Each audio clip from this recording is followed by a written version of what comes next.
Yep, we got it recording. All right, welcome everybody to Wicked City Session 17. We're calling this one Party Split because the party is split all over Waterdeep.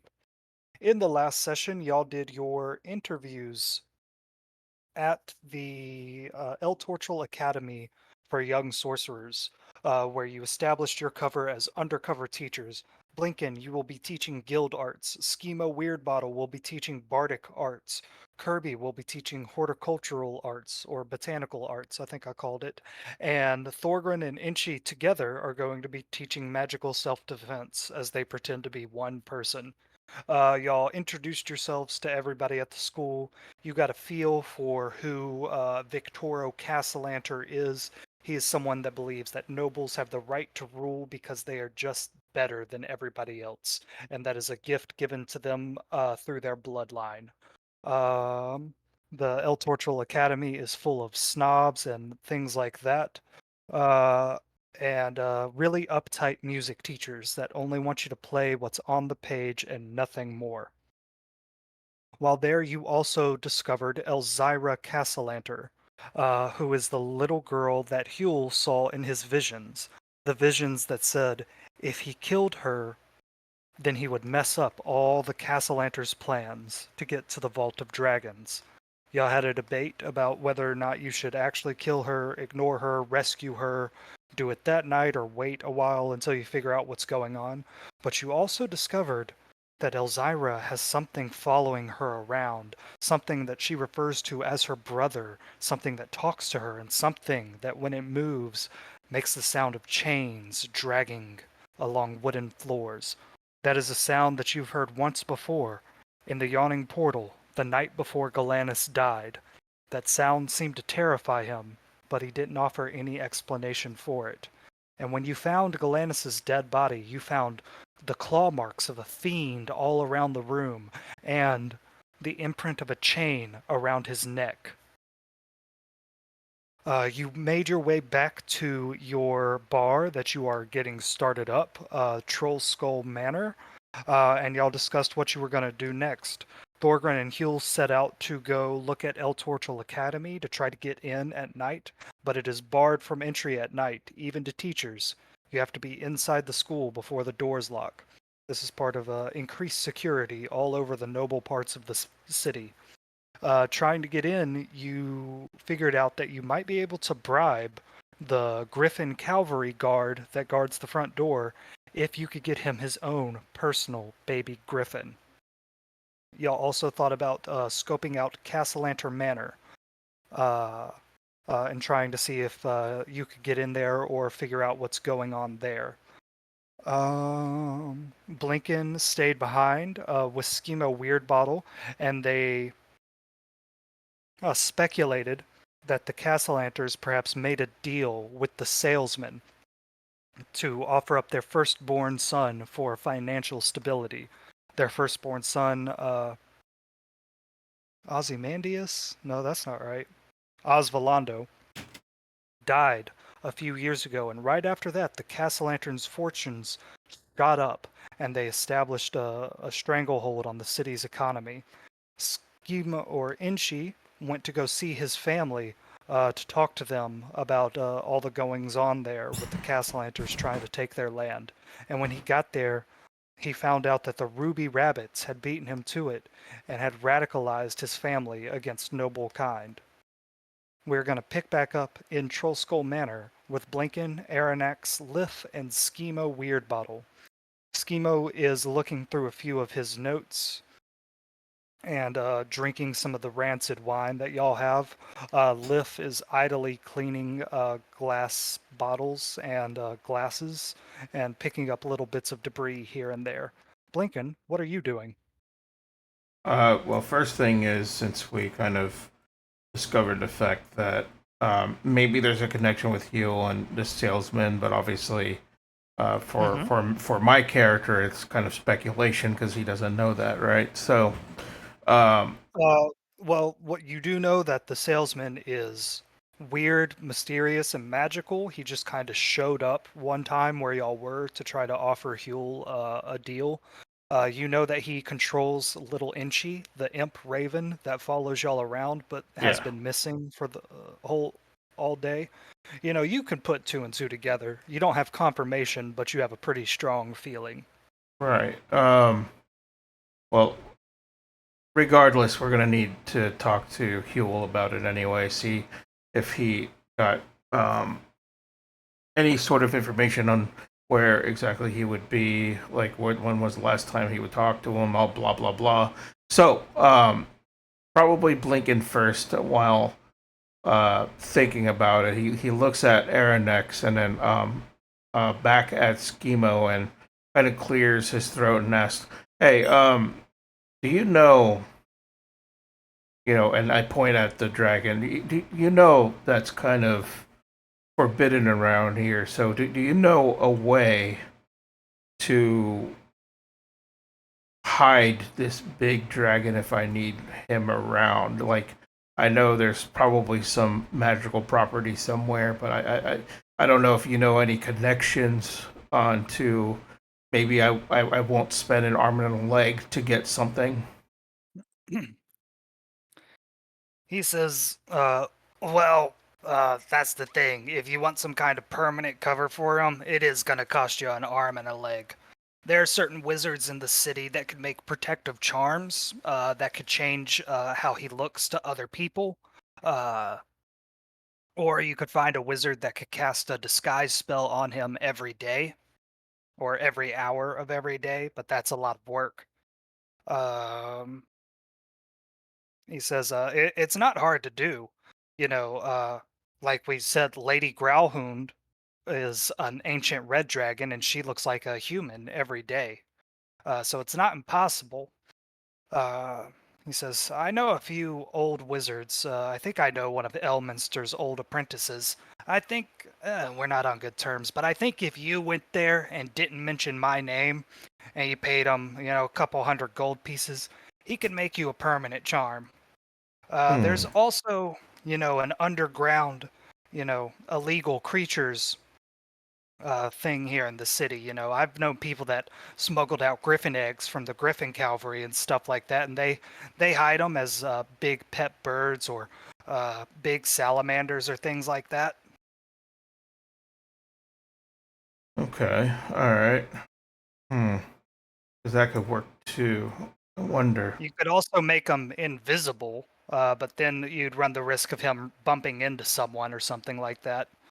Yeah, that's true. And And if the thing is that obviously I don't really need his presence unless we're going to a place that needs his presence, right? Like, especially if we're gonna have to deal with sort of fighting somewhere that I might need some help, right? So, uh, shit, there's some options here.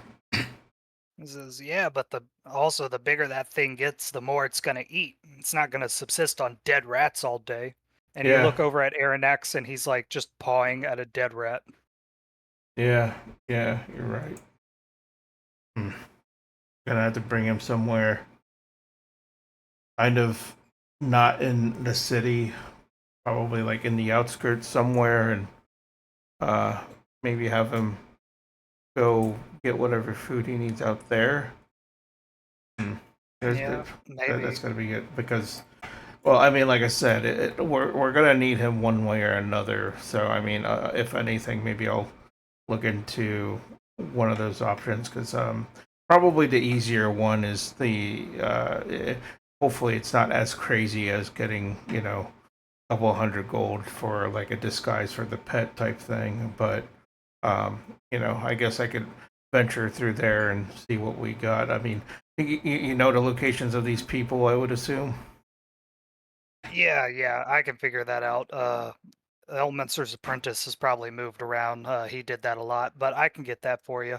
And that's just the options that cost money. Right. There's a dangerous option too, but I don't know if you want to hear that one.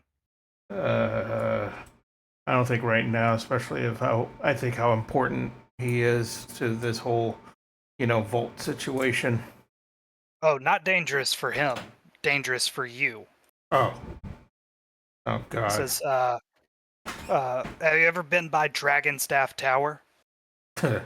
A couple of times, yeah. He goes, yeah, it's closed to the public because of all the ghosts and creatures that haunt it now, but that's where the dragons used to hang out back in the day. You know, they'd be there in their dragon form, or they'd go there and have meetings in their human form. I'm sure there's something in that tower, uh, maybe a protective charm or a disguise charm that they used. You know, because back in the day, there were 50 to 75 dragons that lived in this city. Uh, Not all of them are as skilled with magic as the great ancient dragons. So I'm sure that they have a few charms or gemstones or something in there that could help you out. Maybe I could get the group at some point and help us out with that. That would be probably a good option. I goes, yeah, yeah, it'd be a real dungeon crawl, though. Hmm. Well, we'll probably have to do it after this whole debacle of being a teacher. He goes, yeah, yeah, I'm really looking forward to going and teaching a bunch of noble brats how to sing. Gonna be lovely, just great. Yeah, Well, well, I'm not your captive anymore, right? So like I can go back to my tower and sleep in my bed, right? I mean, I don't see why not, as long as we keep in contact. And look, I'm not holding you captive. I'll let you do what you want because I think again we are in good terms and we understand what's in stake. So, Yeah, um, this is good for the both of us. Yes, absolutely. but yeah, I'm So sure I we'll catch up and meet up at the school because yeah, we're gonna need probably yeah, some planning after the fact that we're done with the teachings. yeah. So they're holding my friends at Riven's Inn. I'm gonna disguise myself as our lawyer, go there, talk to them, make sure they're okay, and then I'm gonna go back to Colat Towers for the night. I hope you have a good one, man. And hey, I wanted to talk to you. That Yeah, Inchi fellow. You know, yeah. I get it. We have beef. I attacked him. He also attacked us. I'm willing to put that behind me so we can work together, but he seems to be having some issues with that. Could you talk to him about it? You know, because I can ignore him for so long if it's just something he's got to get out of his system. But if he wants a street fight, I can do that too. I mean, I'll talk to him. I don't know if he'll listen. He likes to eat garbage and do some random shit. So I'm gonna give my 2 cents to him and see what he'll do. But if it comes to a street fight, I mean, I'm all for it. I'm okay with it because I think that would be a mistake on his end personally. But um, you know, Yeah, it would. So he picks up that bottle of rancid wine that he's been drinking out of. It's about halfway gone, and he starts sauntering out of the building. He says, "It's a damn shame. Think me and him could have been friends if we met on better terms." yeah, yeah. I mean, it's a shame because like I told the others like I've helped you out because you seem like a decent fella, and I don't see any sort of pure hatred like your other friends are, and that's a shame. So You call him a decent fellow, and he looks to the ground like he's slightly embarrassed about that, or like he doesn't believe it himself.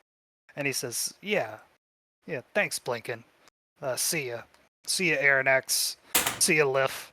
And he like salutes Liff, and Liff like raises a spectral hand and salutes back. And he exits Troll Skull Manor and walks off into the night.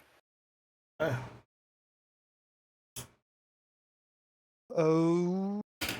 Okay. All right, Blinken. Aaron X looks up at you and goes, and he sends you a mental image of your bed here in Troll Skull Manor. And then he sends you the image of a question mark. I'll nod and I'll also kind of talk to him and say like, look, I know you could understand me, and one of these days I'm gonna have to. Right now I'm dealing with uh, a sort of teaching assignment for a couple of weeks or so. Afterwards, I need to figure out how to properly hide you because if you're out in the public and I point like outside and everything, if you're out in the public, that's not good because it's kind of forbidden and you'll probably I don't know what they're going to do to you, to be honest. So I just want to make sure that you understand that I'm trying to figure things out for you and keep you as safe as I can, even though you're not with me 24/7. Just understand that I'm always going to show back up. Obviously, so far, I didn't lie to you on that. So um, just trust me, and hopefully, we could figure things out in the end. All right, let's just go to bed. Yeah, yeah. He like rubs around on your leg like a cat does, and he growls as he does that, making his whole body vibrate like a sign of trust. Yeah. And then he runs over to the window and he climbs up the wall and he perches, or he's big enough, he doesn't have to do that. He cranes his neck and he can see outside. And he gets down and then he starts walking with you towards the beds. And he sends you these mental images, and they're odd. They're disconnected. They seem to be from his point of view or from some kind of person's point of view, walking the streets of Waterdeep. Still images, one at a time. But it appears to be some kind of man walking the streets of Waterdeep. A short man with this yellow skin and this big golden beard and these fancy red robes. And he's walking along the street and he stops at a market and he has like you see the image of the person selling fruit laughing, and he hands over a couple gold coins, and then he walks down the street and he hands a bunch of fruit to some street kids out there, and then he just continues walking along the street, telling you that at one point, he was a real like ancient dragon who could make himself look like a humanoid, and he's walked this city and he misses it. Yeah, yeah. I kind of smile and nod, and I'll be like, one day. I promise you that one day. All right. Y'all walk up here and you begin to go to your bedroom, and then here in the corner by the fireplace, poking at a dead rat, is little Inchi. It's just poking at that dead rat, and when you come along, it flies up here onto this chair, and it goes, Blinkin! Good to see ya, man. Where you been all day? Hey, you little shit, where's your master? He goes, actually, he's coming by here. He's got a deal to offer you. See, you got a problem here. And then he goes, and he opens his beak and he opens it really wide, and a pair of hands like pushes the beak open, and then a leg steps out, and then another leg, and then this whole body just steps out, and then there's this person there that you've seen once before, and he goes, ah, yes, Blinken. Ah, I've heard of you. You're pretty industrious. You're a great guy, a really great guy, probably the best in all of the deep, I've heard. My name is Avi. I would love to help you out. Uh huh. As I like raise my eyebrow when he's like talking this shit. As he steps out, you notice that there's no like spittle or grime or anything wrong with his fancy little coat and his little kerchief tie. He's got a mustache and he has slicked back hair and he has a wonderfully pleasant smile on his face. And he goes, and yes, is this Erinax? The dragon? The best dragon that's ever been? The best dragon in all of Faerun? No, no, I'm sorry. All of Toril? And he like reaches down to try to pet Aranax, and Aranax immediately backs away, perches up his ears, and flares out his wings, and goes, Yeah. "Oh my, full of spirits, just like the legends say. Wonderful." What do you want? Avi? Is that your name, Avi? You can call me Avi. People call me different names. I'm very well known around here, but you can call me Avi. Okay, Avi. Yeah. What do you want? Why are you here? Well, I want to help you. I want to help you and your friends because I think you're the most industrious people in the city. The most determined people in the city. And he begins pacing back and forth. And he says, and my, Blinken, all of you have quite a lot on your plate. You have this gold dragon that you need to have with you at all times to help protect you and help get you to the vault. And you need to help him reassemble all the parts of the gemstone that makes him up so he can be whole again. She has these family problems. Huel has all this debt. There's so many things to do, and I would love to simplify things for you. So, if you'd let me, I want to make a deal, a very good deal, the best deal that's ever been done, and I want to help you disguise Aranax however you'd like. You could make him invisible, you could make him a dog, you could make him a cute little cat. Oh, wouldn't he look great as a cute little cat? Um, Blake just looks at him kind of dumbfounded, and um, after he's obviously been talking, he clears his throat and says, "Well, one question: how do you know about the vault?" He says, "Oh, I've been around in this city for a while. I've heard the rumors. I used to be friends with Daggle Neverember. Maybe, he came over a few times. I went over a few times. We were friendly. We did a few business deals back in the day." Right. Okay. So, um, from what I've heard, uh, again, when I do air quotes, rumors, gossip, whatever you want to call it, you Oh, they say the most vile things about me here on these streets. Don't believe any of them. I am here to help. I am a friend. I want you and your friends to get to the Vault of Dragons first. why, what's your goal in the vault? Why do you want the vault? Well, Blinken, he walks right up to you and he looks you dead in the eye and he says, "Blinken, it's because you're a good person. You're a hard-working person. You would know what to do with that gold, and you would know that that gold is far too much for you to spend on your own. See, Blinken, I want to change this city. I want to make it the greatest city on Toril. I want to make it amazing. And to do that, we're going to need a little bit of startup funds. You see the people out there begging on the streets? You know what they're not doing? They're not helping make this city amazing. They're they're they're wasted potential. They could be out there living lives, renting houses, buying things, starting their own businesses, and this city just kicks them to the curb. We need to Hmm. do something to help those people, don't you think?" And Okay. again, you hear those words of Schemo when he was talking about all the deals he used to make with this guy back when he was a kid. He said, "The salesman will never lie to you. He always tells the truth." That was So followed up by a warning of, "You should never, ever trust him. right. He should Okay. be bigger." Yeah. Um.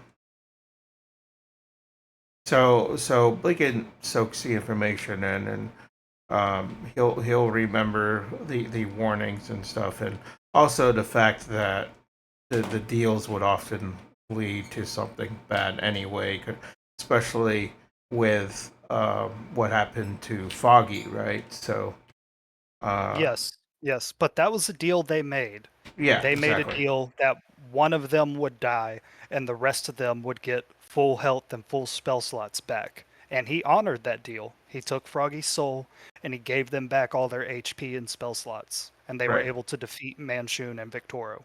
right. So,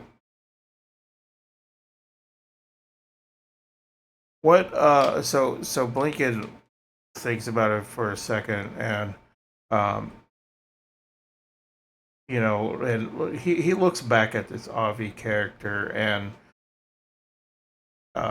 he's like, so what are you specifically? Are you just a trickster demon? Are you some sort of devil? Is this why you're trying to make deals with people? Oh, people always say the worst things about me, nasty things, frankly, the most awful things said about anyone ever. No, I am a salesman. I am a businessman. I make deals. Yes, I get something from people, but people always get something from me. I am an honorable man. As far Yeah. as what I am, no, and he points to his whole body. This handsome figure before you is not exactly what I am, but my full form can't be here on the material plane. I'm sure you understand. Kind of like how Aronnax can't just go running about the street. If people saw him, oh, there'd be an upheaval, there'd be a panic. If people saw me, they would lose their minds. Okay. Another question. What? He Uh, says, how about this? Two more questions, because my time is finite. okay. What are your connections with Galanis? Who? Galanis, a fancy 2 gallon, 10 gallon hat or whatever that talks with a funky accent. And uh, somehow, when I returned back to him, there was some type of chain and demon footprints everywhere. So, do you have any connections with Galanis? The used cart salesman looks over to Little Inchy, and Little Inchy says, "It's that guy that told them about the Vault of Dragons. Remember, boss, I told you about him? Smelled like sulfur. I think he went to the hells a few times." And the used cart salesman goes, "Ah, yes, him. Don't know him." All right, I'm gonna roll insight on This, that. go ahead. I rolled a 14. 14. He is telling the truth. He does not know who Galanus is. Hmm. Okay. I did hear what happened to him, though. Most unfortunate. See, that's why you need protection in the city. That's why you need friends like me. Hmm. Okay. So, he just kind of thinks for a second. Um,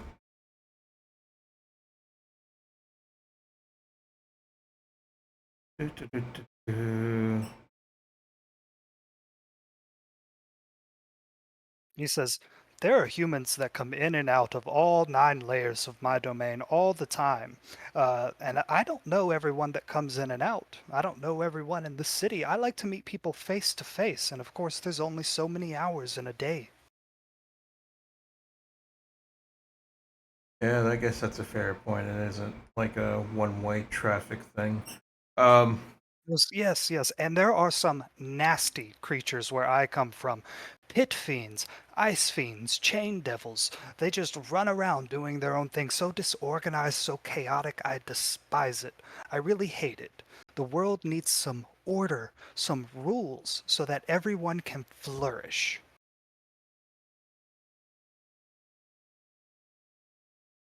all right. One more question, and we could talk about this deal here. What Okay. what sort of do you know anything about um what's that girl's name? And you said the girl with the golden dress. That girl. Do you have an Elzerna Casalanter. Elzerna? That's what I can't remember that damn name. Elzerna. That's the name. I need to Elzer, write I that. can't remember it either. I keep fucking it up. It's right there on her token, and I'll be looking at it and pronounce it completely differently. Yeah, that's why I'm like all confused. I think I've called her Elzerna. Elsa at one point. Goes, Elzerna Castellanter. What do you know anything at all about this girl? of course, I've done business with the Castellanters a lot, and Elzerna is just the most cheerful little girl. She has so many dreams in her heart. But no, I don't really have a personal relationship with her. She's being followed as well. That's why I was wondering. Well, I'm sure many people follow her around. Her No, no, attendants, no, no. her guards, her family. I'm talking about other entities. That's why I'm wondering. Chains and all that stuff too. That's why, I thought maybe Says, well, you that had a deal there. there Seems like some specific information that would help you out quite a lot. I'd be happy to tell you anything and everything that's going on with the Castellanters. You just have to make it worth my while, too. That means you know something. Okay. Um.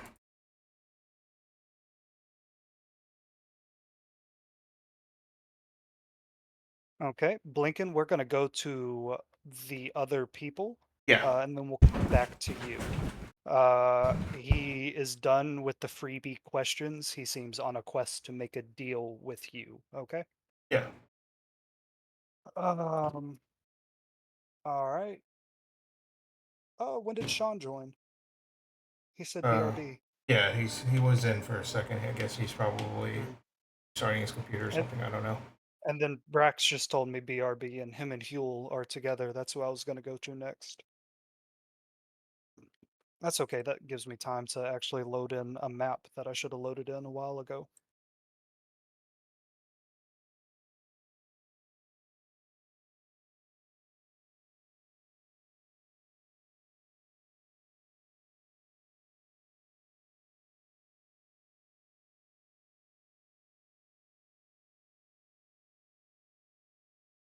Hello? Yeah. Hey, Sean, how you doing? Are you back? Yeah, I'm back. Fantastic. That means we can go to you. Um, Give me just a second to find that map I was looking for. Oh, that's beautiful. That's perfect right there.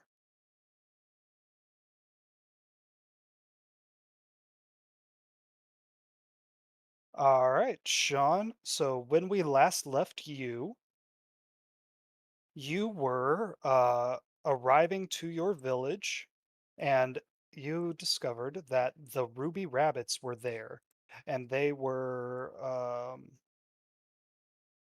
talking to the people of your village, or your mother was talking to the people of your village about how they needed to rise up and protect themselves against the oncoming Castellanters. I have found this map that I'm going to use as the Goblin Village.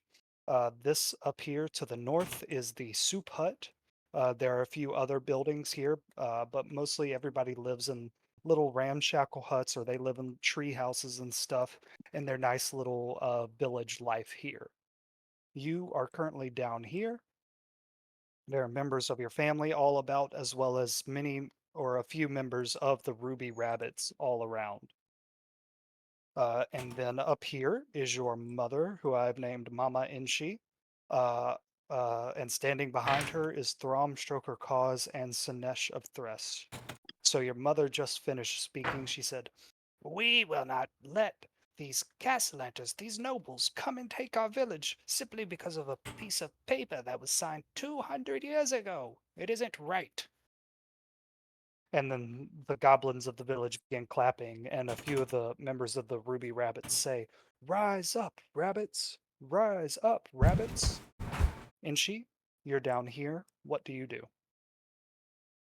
Uh, and she walks up into the middle of the crowd. Uh, Okay, you should be able looks to up. move your own token. I cannot. Try it again. I can. Nice. Magic. Uh, there we go. And she walks up into the middle of the crowd, looks up at his mother, and says, "Are we being attacked by rabbits?"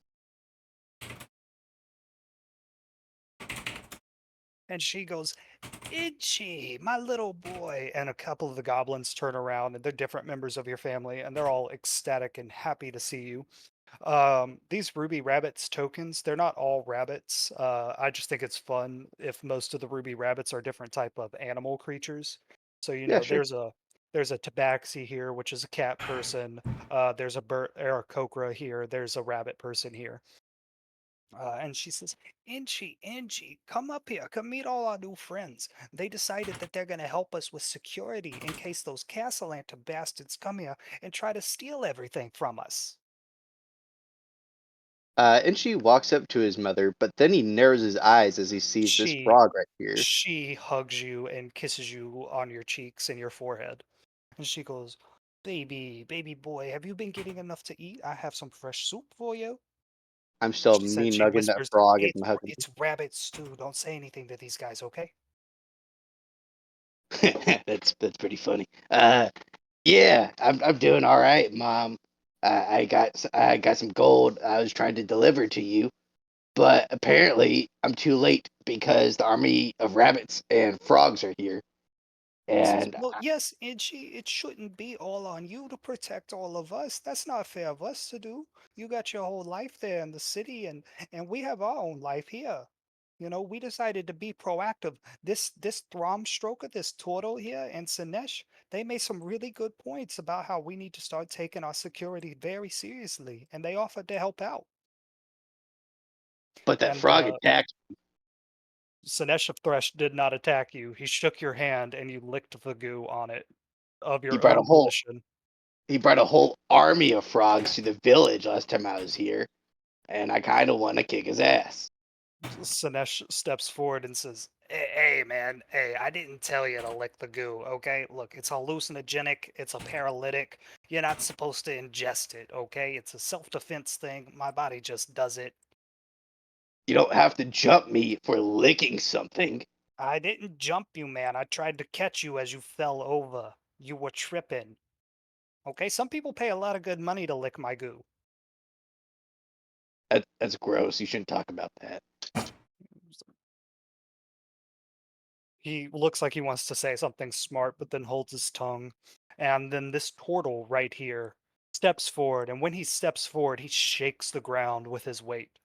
The last time everybody saw Thromstroker cause, he was humiliated by Thorgrin and Huel and Blinken, and he was at a place called Snow Beetle Orchard, and he was just ripping rotted trees out of the ground. Snow Beetle Orchard, their whole orchard field died from the poisonous runoff from the Castellanter's nail factory that was nearby, and he was just ripping these dead trees out of the ground by the roots. And he has gotten bigger and he has gotten stronger. And he steps forward and he shakes the ground, and he steps forward and again and shakes the ground, and he says, "Ah, Inchi, your mother has told me so much about you, and I have never met you, but I respect you. Anybody that goes into a city that wicked and makes his own way is someone that I can get behind. It is a pleasure to meet you." His voice is deep and rumbling. He reaches over your mother's head to shake your hand. How big is his hand? A little bit bigger than your whole head. Okay, and she grabs his finger, kind of shakes it a bit, says, thanks, I guess. You know, And you just, you notice that unlike most people that touch you or interact with you, especially bigger people, he treats you with respect. He gently shakes the finger. He doesn't mock you. He doesn't pull back. He shakes it and uses it as a sign of respect from you and as a sign of respect from him. keeping in mind the respect, and she continues, yeah, honestly, the trick is just to keep to alleys and eat from trash, and no one really gets in your way. You should try it sometime. He goes, "No one should have to eat from the trash, Inji. Unless you want to. I don't judge." It's just expensive to eat, you know? The He goes, economy. yes, yes, the economy. That's actually why we're here. Why is it so expensive to eat, Inchi? Does the do the fields not grow? Is the wheat not tilled and taken into the city and baked? And is it not there on the plate? Should you, as someone who works every day, have to scrape together copper coins to be able to pay for such things? You do work and contribute to the city, and the people that bake the bread, do work and contribute to the city.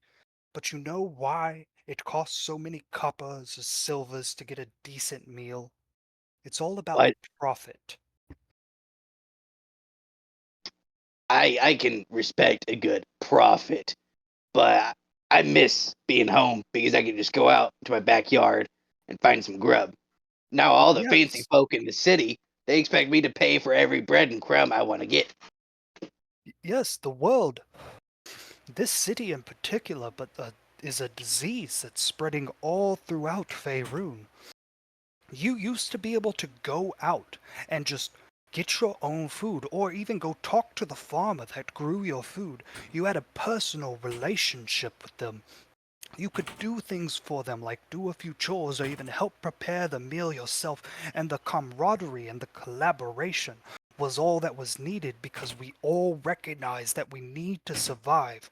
But over there, in that wicked city, and he points off towards the city, and you can see the distant lights of it because it's nighttime. He says, Mhm. there, collaboration, working with your fellow humanoids, your fellow people, it is not enough. They need something else. They need profit, not just enough to make what is given to you or what is sold to you, but they charge enough so that they make a little bit extra on top. And that there is the most vile and insidious thing I have seen in my entire life. It becomes less about selling food and more about making coins. Well, coins are kind of nice, right?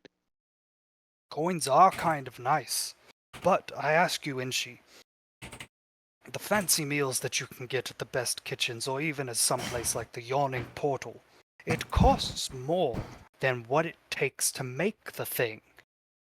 When you give coins to Dernan, he doesn't turn around and give all of those back to his suppliers or his employees. He keeps a little bit of it for himself. He charges extra to make more money for himself. Does that not seem to you the slightest bit selfish, greedy? Does it not feel like every time you hand over a bundle of coins, like you're being robbed, tricked, Well, manipulated? I don't know how to make gravy. I assumed it was hard, so I I was fine to pay for that. But yeah, no grapes. I just pick them. That costs a little bit too much. And that there is the insidious part. They feel like they get to charge more. They get to make more than they put into it because of your ignorance, because it is slightly inconvenient for you to do this to yourself. And you might ask, what is the problem if a tavern owner or a cart attendant makes a few extra coins for themselves? But I ask you, Inshi, this happens everywhere. Every step of the way up, the people that pay rent in Waterdeep, they are paying more than it costs to upkeep that piece of land or that piece of property. A lot more. Sometimes 2 or 3 times as more as is put into the property. What happens to this accumulation of profits? Where does it end up? And what does it end up doing? It Let me ends up circle back. Did you call me ignorant? Because I know that means dumb. Don't We're call me dumb. all ignorant in some ways, Inchi. I do I'm not not. know how to make soup in the way that your mother does, and your mother does not know how to perform security details in the way I do. But I come here in the spirit of collaboration, not to extract a profit from our collaboration. I'm not dumb. I know you're not dumb, Inchi. Forgive me if that's what I implied. We all have Eh, blank spots in our knowledge. Is that better? yeah, whatever. He says, Go what on. happens with that accumulated surplus of profits? What are these lords and ladies and guild masters and business owners allowed to do with it? Well, they're allowed to do things that no one should be allowed to do. Hire soldiers and mercenaries. And they send those soldiers and mercenaries to do what? To secure more profits. The same the same interactions, the same paying a little bit extra for soup or paying a lot extra for an apartment. Those things go into the hands of the people that run Waterdeep, into the hands of people like the Castellanters, and they're able to employ soldiers that will march down here and burn your village so that they can start extracting the lumber from the ground here and using that to turn around and sell at an upcharge and make even more profits inside that city. It is wrong, it is vile, it is evil, and it is something that we have to stop now, not just when the soldiers are marching down on our doors, but before they even get the surplus profits to hire those soldiers. Lumber, like our wood. Wood's free. Yes, Why are they trying to sell it? I like that tree. And then she just points to a random tree. yes, and that tree should stay there, and it should provide shade and fruit and shelter for generations. It should not be ripped from the earth, cut into 100 pieces, and then sold at an upcharge. That is wrong. It is evil, Inchi, and that is what the Ruby Rabbits have come to Waterdeep to stop. Mm, well, you didn't bring your frog army, so that's a good start. I I'm willing to hear you out, Red Rabbits. He says, yes, if only I could have an army of people like Sinesh. Sinesh actually left his village behind. He did not like the way it was run. And Sinesh goes, yeah, the purple grungs, the purple frog people, they run my village with an iron fist. I couldn't take it anymore. I had to get out of that, man. I don't really believe in hierarchies. Bunch of frogs like you? Yeah, that sounds uh no, I'd saw a bunch of frogs like you last time and it wasn't a good experience. So And yeah, I agree. Mama Inchi turns to you and says, Inchi, you're so prickly all the time. Would it kill you to make a friend? I I don't got prickles. I've got She friends. she rubs your head where the little hairs grow out and she says, yeah, you do. Mm, I've got friends. They're in that wicked city over there. And Throm says, you should bring them along the next time you come to Snowbeetle Orchard or back here to Soup Hut Village. We are always looking for more and more comrades to join the cause. I, I'm not sure if they could appreciate the fine soup that we have to offer over here. They're kind of they don't got that good palate. He goes, well, most unfortunate for them, but better for us. Your mother has been telling me about this soup all day, and I would love to sit down and have some while we discuss a security plan for your village. And Inchi, with your contacts and your knowledge of the city, I would love to have a personal conversation with you. Mm, okay, you've sold me. Let me just hand this pouch to my mom over here, and Okay, she would want to go ahead and let me check to see how much gold I have, okay. and give her 45 gold. And she says, Inchi, you've brought us another fortune. My words, we're gonna be eating good all winter. I think we could get some deer meat with this. We could properly store and pickle the vegetables. Oh, Inchi, oh, you're so marvelous. I love you so much. And she brings you in for another hug and she kisses your cheeks again. Mom, you're embarrassing me. And y'all start walking off towards the soup hut, and she says, oh, when little Inchi said he was going off to the city, I was so scared for him. Oh, bad things happen there in the alleyways and whatnot, but oh, he's just so delightful, so industrious, my little Inchi. I should have never been worried about him. And she takes y'all into the soup hut.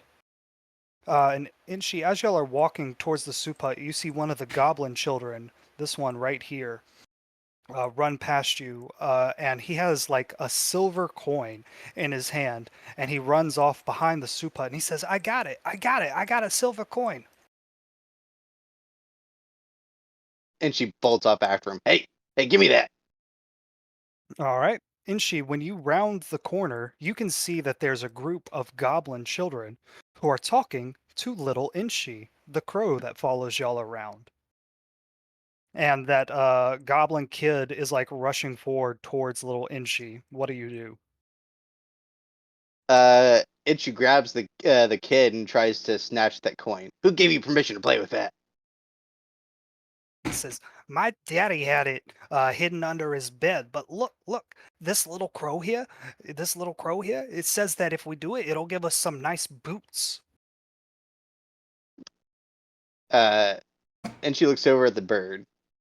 Little Lynchy, Why are He you goes, trying to steal my big money? Inchy. He says, hey, I'm not stealing anything. The boss told me to come down here, scope it out, see if there's anybody that wanted to make a deal. It turns out there's a lot of people in your village that need things, Inchy, and I'm just here to help out. What kind of deals are you making, little bird?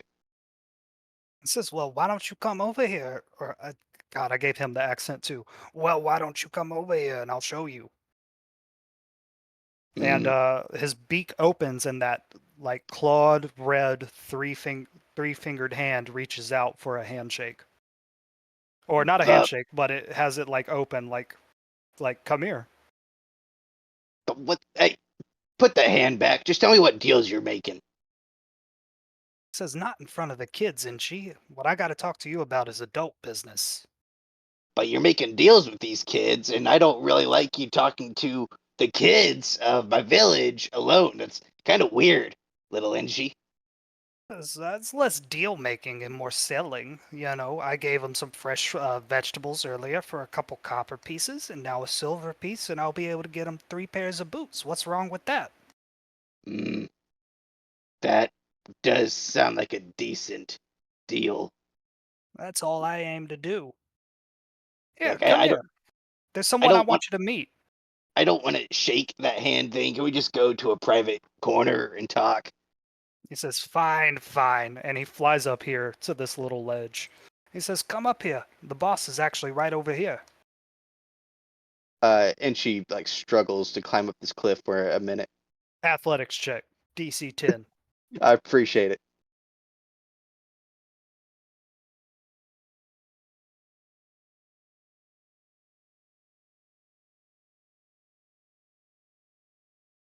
Hey, 14. So you're able to scale the cliff wall, and the goblin kids go, Itchy, we were having fun. He said next he was going to give us some firecrackers. Come on, Itchy, come on. That does sound fun. You can get them after. He says, well, can you get them for us? I know you got that gold, city goblin. No, go away. Shiga. That's your name. Shiga, go away. There we go. Okay. The big one here takes the little goblins away, still holding on to his silver coin. And they look like they're running off to go and do something, probably harass one of these ruby rabbits. Inchi, when you climb up the cliff face, it was only about 10 feet high. It wasn't that big of a climb. There is a man standing right here, smoking a pipe, leaning up against the tree, and he's looking up at the stars. And little Inchi says, Big Inchi, this is the boss. Didn't I And flip you off in a tower once?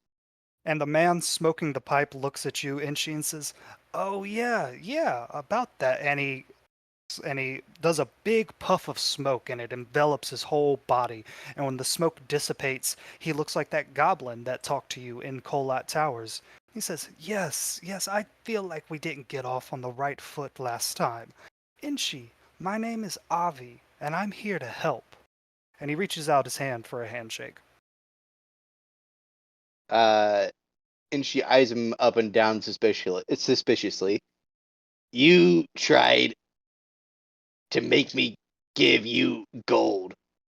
What's your game now, Oh, yes, little it man? was it was gold that you didn't have yet. I wanted to help you get 1,000,000 gold coins, just so I could get a quarter of that for myself, so that I could then distribute it all around this grand city and help everyone, including people like the Soup Hut Village goblins. 1,000,000 divided by 4 is still a lot of gold. No one knows the actual number, but you don't need all that gold. So Well, if I earn it, yes. if I Mhm. earn it, I feel like I should be entitled to. I'm working with 4 people, so that's already 4 ways. Yes. If you divide it by 5, that is not a good number. You can't divide by 5.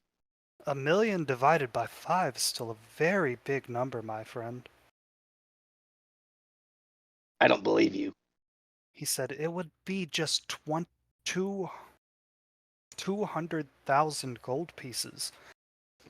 And you'd still have that to distribute amongst all your collaborators and friends, and I'd have it And I'd have to split it even more ways.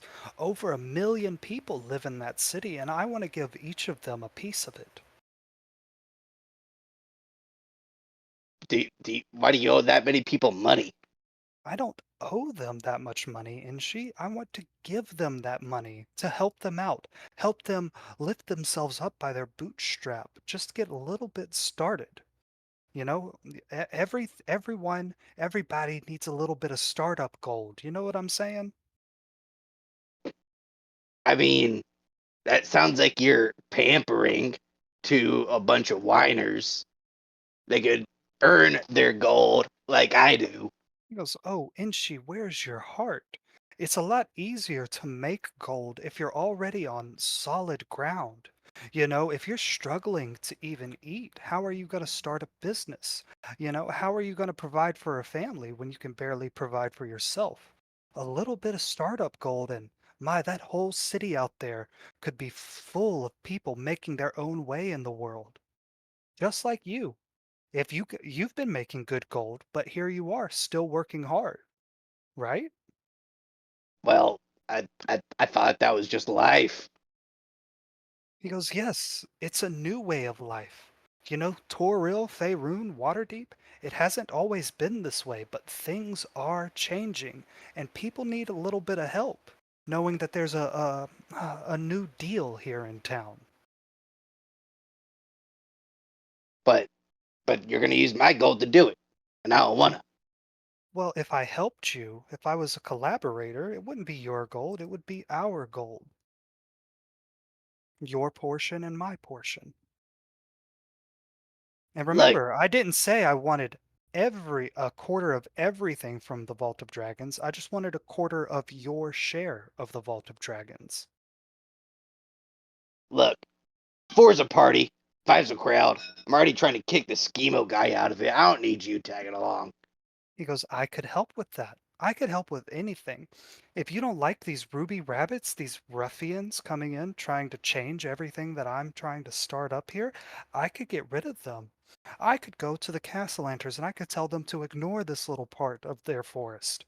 I could get you your own mercenaries. I could well equip all of you goblins to defend your own home turf. And if you don't like Schemo Weirdbottle, well, he has his vices, and we could use that against him." You could just kill him for me. That'd be nice. Oh my, I would never do something so brash. I never get my own hands bloody. And that is why I am walking away from you, sir. Mr. Too Good for actual work. No, I don't want what you're selling. Inchi, before you leave, what are your goals in life? Do you really want to be scraping by, eating disgusting trash forever? Or do you want to live right? Enable your mother and all your kinfolk here to be able to live right. Everyone deserves the right to be able to work hard and live like a lord or lady. Don't you Well, agree? I mean, sometimes you find pancake balls in the trash, so it's not all bad. He goes, "I've had a trash can pancake ball or two myself. I love it when they have the sausage and honey inside. Ooh, delightful." Mm, almost as good as the fish eggs. Yeah. Yes, yes, you could eat fish eggs every night with my help. And Well, Inchi, I if don't. you've noticed here, I haven't really made any demands of you. I'm offering to help you. What is it that you want? And I'll just charge a fair price for it. When you go away, how much does that cost? He goes, "It costs nothing to say no. Of course, little Inchi will continue following you all around until Huel has paid his debt. But I hope that before that happens, we could Well, become great well, friends." Huey? What's your deal with Huey? You know Huel and his cart. I I sold it to him. It's a good cart, isn't it? I even fixed it up for him, which is not something I normally do. And I made another deal with him where even if it is broken in one of your misadventures, it will be repaired and returned back to your stables at Troll Skull Manor. How much does a dang cart cost? He says a good cart can cost a few hundred gold coins. It's meant to last you for years and years. And of course, someone else did all the work of building it up. Someone else did all the work of painting it and finishing the wood and attaching the leather seats and the reins and properly securing the horse mounts. It is a lot of work and requires a lot of gold to get done at a level of quality. Well, good to know. I'll keep you in mind if I want to buy a cart. But right now, I need to go back to my mom. Ah, yes, you have the ruby rabbits there. My. So full of many ideas, and they want to change so very much. I hope that they're not the kind that's willing to get blood on their own hands, or use your Well, family to do their dirty work for them. what what do you mean? He goes, Thromstroker Cause is a violent revolutionary. He doesn't merely want to change things, he wants to end the old ways. Kill all the nobles, the lords, the ladies, even the noble children. The guild masters and all of their managers and bureaucrats. He wants to burn that world that I'm creating down, and he will drown it in blood if he has to. His revolution, it will not make anything better. It will only make things worse. But in his view, it will be pure. Well, the best noble's a dead noble. Am I right? And I tap him on the shoulder. I do agree the nobles have gotten far too big for their britches, really digging in their heels and stopping this whole industrialization thing I'm trying to get going. Right? Yeah, that's why I performed a lobotomy on one. He had it coming. I should do it to the rest. And I think that the Mr. Rabbit down there is right. And I think they all need to burn if they want, if he wants. So I Well, Inshi, I hope that you get everything that you want. yeah, okay. Well, goodbye, Mr. R whatever your name was. Get out of here. Avi. Okay. Uh, he says, but of course, everyone else in your village is free to make all the deals they want. Hey, just stay away from my mom. He goes, oh, that sounds like you want to make a deal. What? No, I said just stay away from my mom. If your mother comes to me for help, I'd be happy to help her. I'll stab you. He goes, you could try. And she pulls out his knife. And he says, drop that. Inchi, roll a constitution check.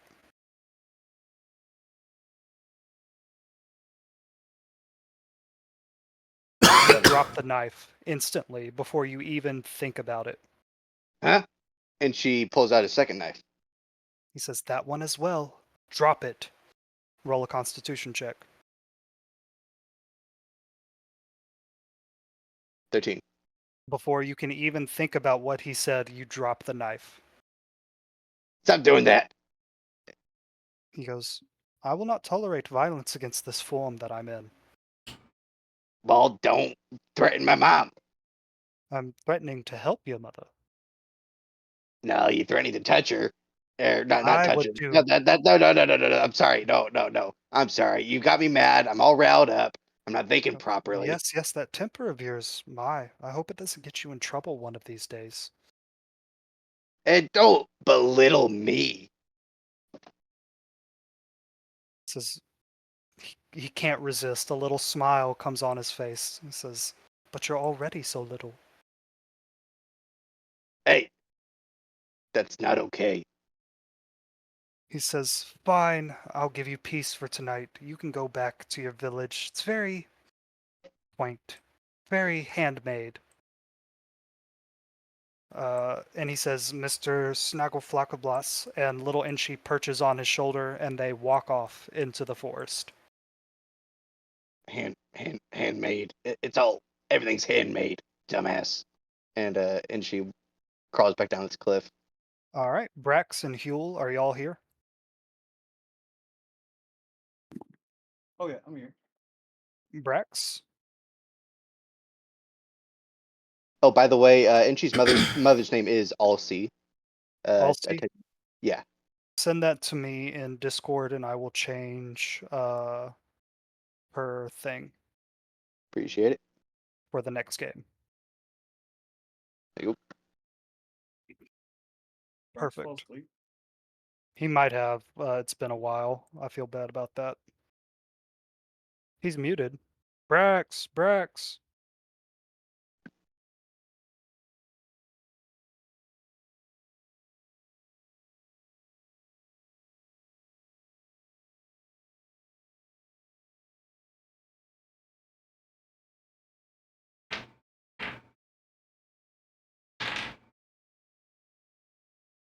Yeah, he said Okay, BRB a while ago. yeah.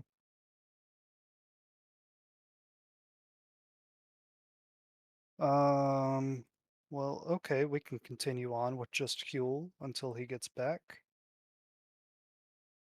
Huel, y'all were on your way to Castellanter Manor. Let me hide some things on this map. Okay, Castellanter Manor is in the Castle Ward of Waterdeep.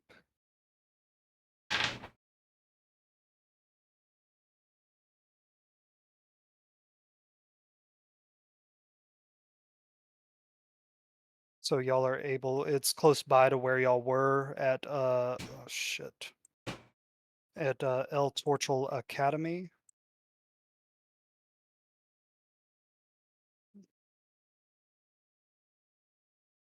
And y'all have not been here before. The only member of your crew that's been here before was Inchi, but he got caught trying to break in, so he didn't even get past the grounds of the area here.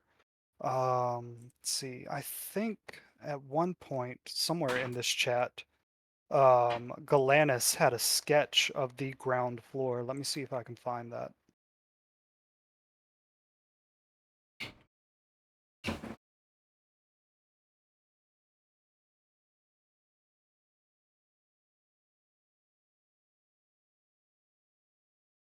Yeah, there we go.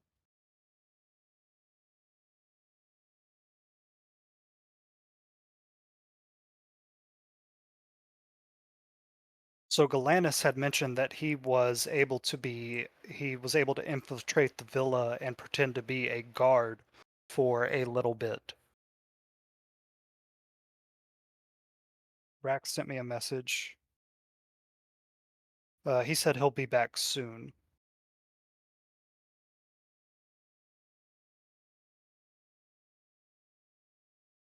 It's Goomba, man.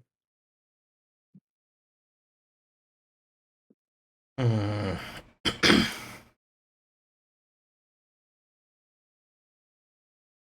Yeah, well, as soon as he gets back, we'll switch over to him, but let's go back over to Blinken, okay?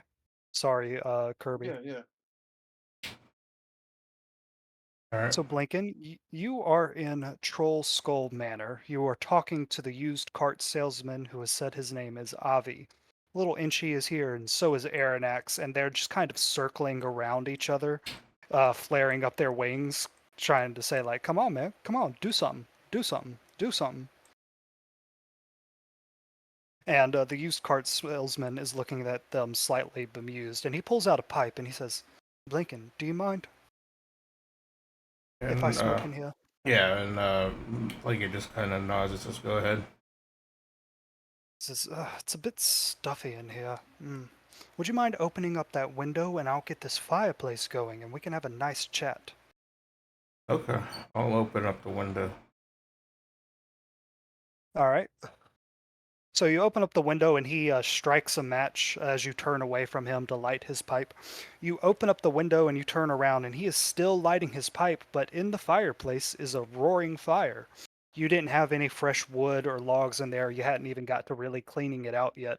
But it looks like it's, brand new and functional and it has really good wood in there and the scent of like cherry smoke begins to fill the room as the smoke from the actual fire goes up and out of the chimney. And he says, or Blinken, you've done great work with this place, like really great work. I know it wasn't that good before, but you've cleaned out all the trash and all the dead rats. I really think that you could get this bar going. That'd be another thing I would love to help you with.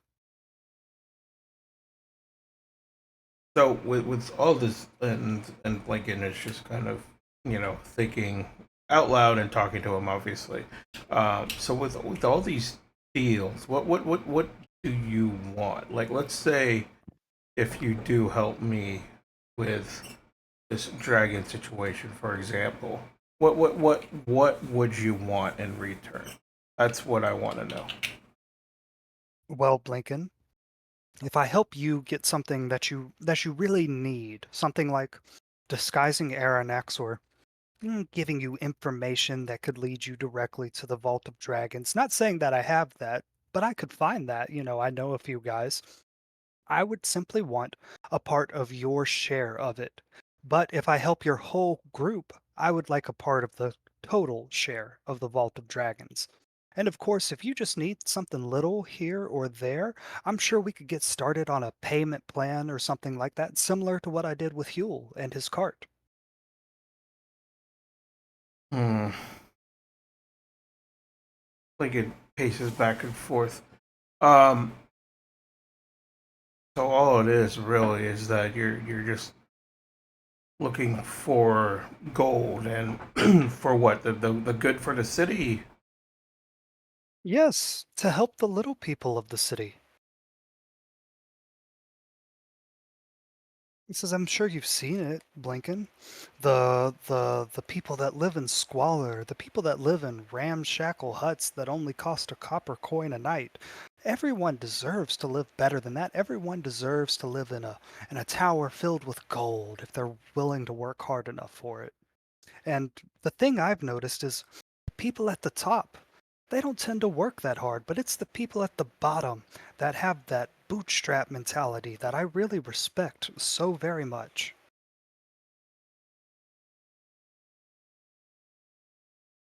Hmm. Well, I mean, if it comes down to it, I'm sure I'll get in touch with you with little shit for brains here, and I point at Little and She. Um, I'll see what I can do, and if all else fails, I'm sure I'll get some way to contact you. I mean, it's intriguing to make a deal, but like that's why I'm kind of leery of making a deal because I don't know what you want from it. But apparently, you want for the good for the city. I mean, you're not some sort of lord, are you? Like, are you a lord of something? In some places, I'm treated like a lord, but no, not here on the material plane. Well, that's disturbing. Um, so, so like it's like, all right, well, I tell you what, I'll, I'll He think says, on it. Blinken, of course, Blinken, and I'll respect that, but the longer you spend thinking about it, the more the Doom Raiders are able to scheme in their jail cell, the more Xanathar is able to advance his plans, the closer and closer the Castellanters get to offering me something I really, really want. And you have so many things to do. You want to get this bar up and running. You haven't been to work in like 2 weeks. You're making all of these enemies. And do you feel like you're closer to the Vault of Dragons? Um, I'll tell you this: every progress I make to the vault is progress. So right now, I feel like I have a couple of feet, but not all the way in. So whatever progress I can make towards the vault is the betterment for everybody else. So um, I feel like I'm getting somewhere. Don't know how far in, but it's somewhere. Are you sure there's nothing I could offer you? Some startup gold for this bar, maybe. You could get it up and running in a couple of weeks as opposed to a couple of months with my help. And then you just owe me a portion of the profits as an investor, of course. That wouldn't cost you any portion of the Vault of Dragons, and, then we'd see each other more often. As tempting as that is, I'll think about it because, like, I want to make sure if we do that deal, you know, um, I want to make sure you wait until the business is booming and then we'll, you know, do payments on that aspect. But for right now, um, Says, I'll, what I'll if I think. could sweeten it? He's getting consistent. He says, what if I could sweeten it? Just profits, not your revenue, and um not a solid monthly payment that you have to give me. I really believe in you and this bar, a ghost bartender. I know you're gonna pack the house. So what about just a portion of your profits? Hmm? That way, if your profits are low, you just owe me a portion of it. And if your profits are high, you owe me a portion of that. Hmm?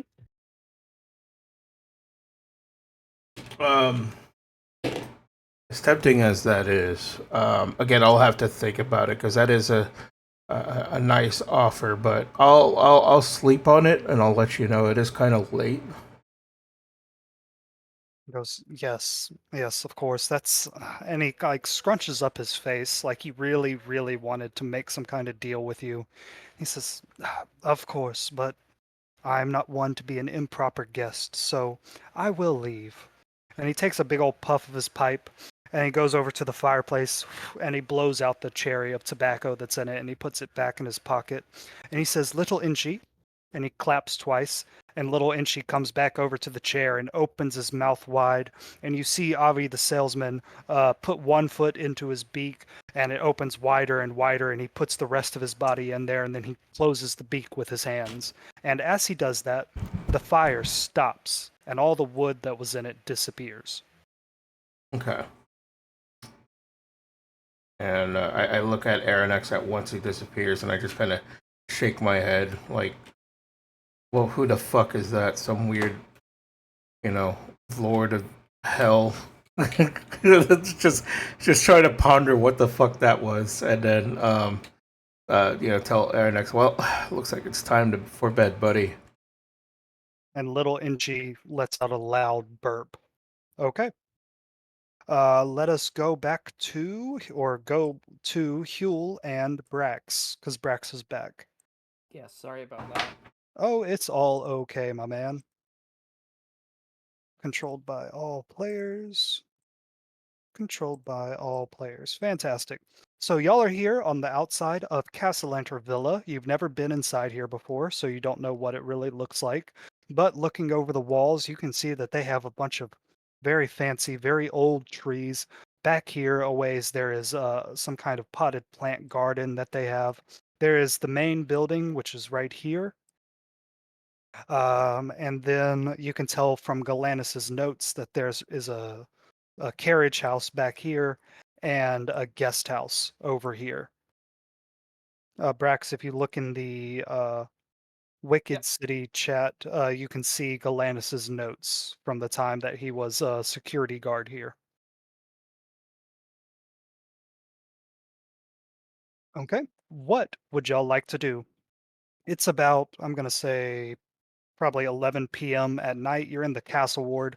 Some people walk back and forth. There's city watch and stuff like that. But no one's bothering you because you're allowed to walk on the street or gawk at the mansions.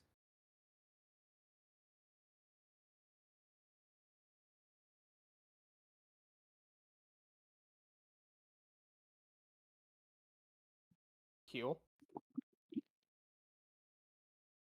You alive, buddy? Kirby! Didn't fall Yeah, asleep yeah. on me, did you? Motherfucker, don't even start. We've been sitting here waiting. Dorgan, I'm gonna bitch smack him open palm. Do you remember why we're here? I'm gonna spear your ass. Just start brawling out front of the RKO, Roll initiative. RKO, RKO. God damn it. Okay, so this is Like this is a fence basically right here. You said. Yeah, it's a big stone fence. It goes about 6 feet high. You two would have to like pull yourselves up to like look at it. Okay. So I'm gonna grab a crate Okay. from nearby and just stand on it, or two Okay. crates or three. Either way, I'm looking over. Okay. And we said that we were not going to kill the girl, right? I believe that's where y'all ended up. Yeah. Y'all actually had the idea to kidnap her to save her from whatever's going on. Uh, but you remembered that like she has that talent show in 3 weeks, so you believe that she's safe at least until then.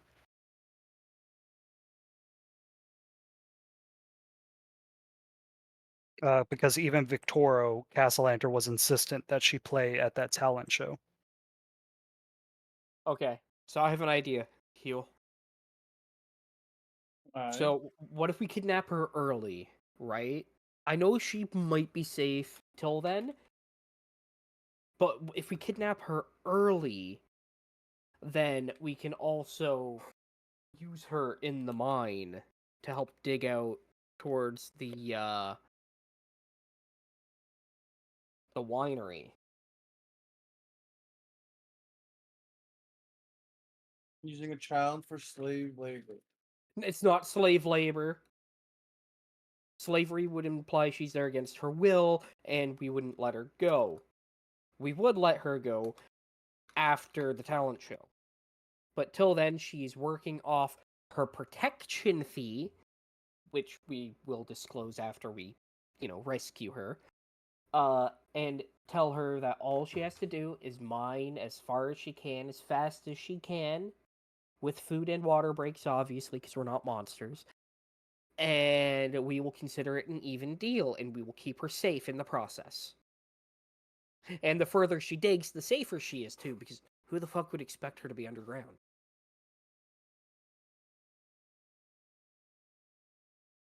I like the first part of the plan. That Second we part of make the her plan? mine? No, that's the second Oh. part. Kidnapping her so she doesn't, Yeah. get Well, murdered. But that's what I was saying. And again, it's not really kidnapping; it's preemptive protecting. It's like when you witness somebody commit war crimes, so you commit war crimes against them. It's not committing a war crime; it's committing counter war crimes, balancing out the power.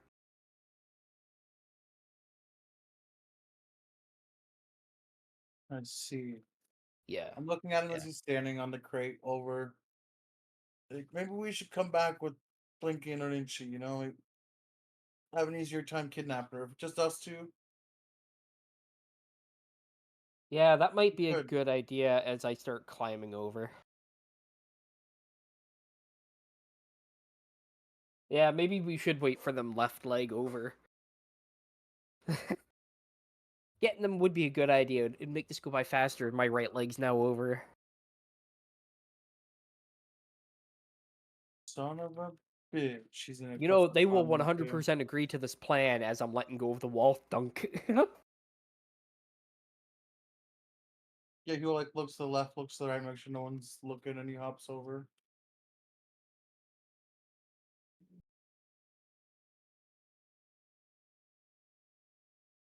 Okay. Y'all should be able to control your own tokens. Right across from you, there's 2 trees that would provide you excellent cover. Um,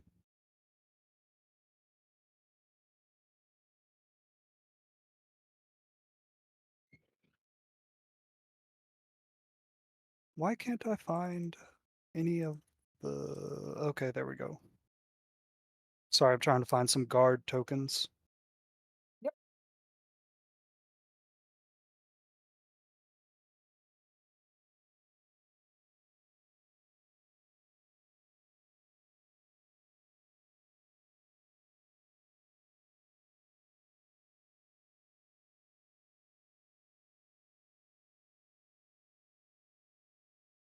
Come on. All right, I guess that's as good as we're gonna get.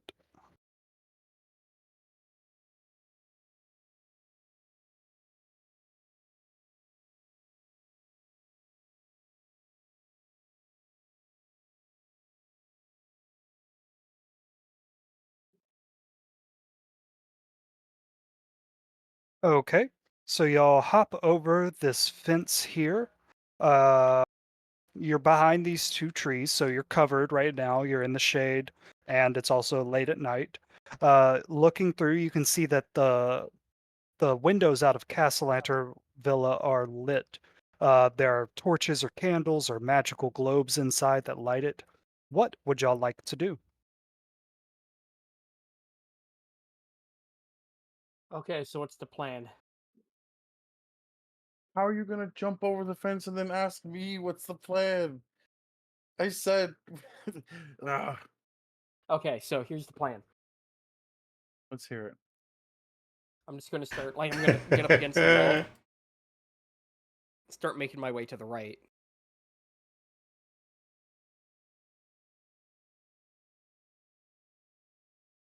I'm gonna Mission Okay, Impossible this bitch. roll a stealth check. Oh my god, did they update Roll20 when I wasn't looking? Probably. Okay, stealth. Also, roll 20. I Okay. spent money on the Dragon Heist set, and they don't include a map of Castle Villa with all Uh, like the pre-placed guards and stuff. So that Gross. sucks. I know, 22. right? 22. Huel, you go ahead and roll as well.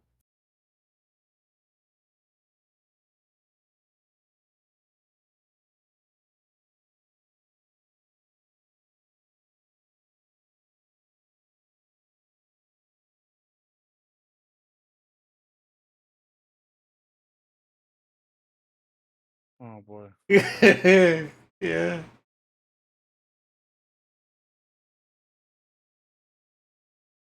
Huel, as you're walking along, like you crunch loudly on a pile of leaves. A shiver goes up your spine, and you realize that you should probably be extremely careful here.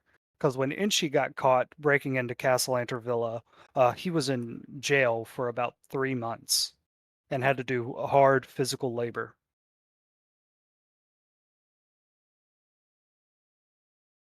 I start getting flashbacks and she telling me about all the labor he did.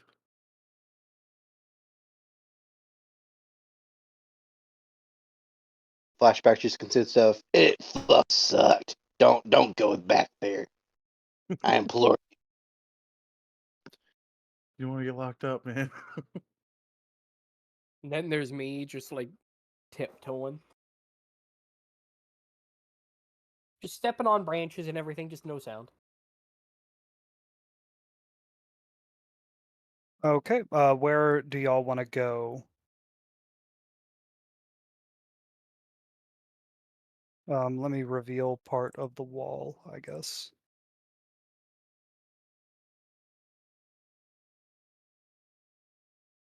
I probably should have made the border. Over here would have been the main entrance into Castellanter Villa. These big 7-foot tall exotic hardwood doors.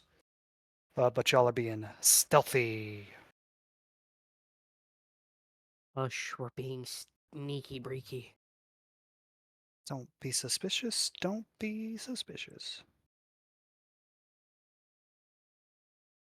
Okie doke. Well, is that a window right in front of me? It is actually a door, I believe. The windows have like little white lines that represent glass. So Oh, all okay. doors here are like 7 feet tall and made out of this exotic hardwood.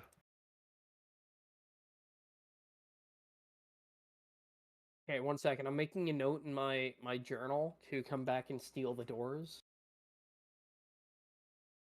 Okay. They'd probably be worth quite a bit, actually.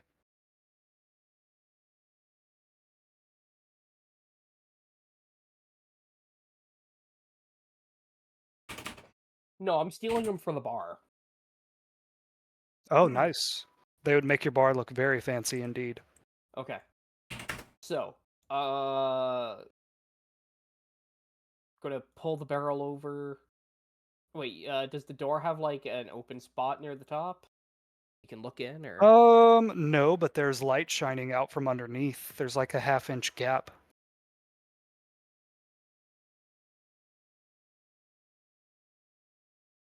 well, I want to know what's behind the door, so Okay, roll a unless Fuel perception can check. stop me. Yeah, to look under the door.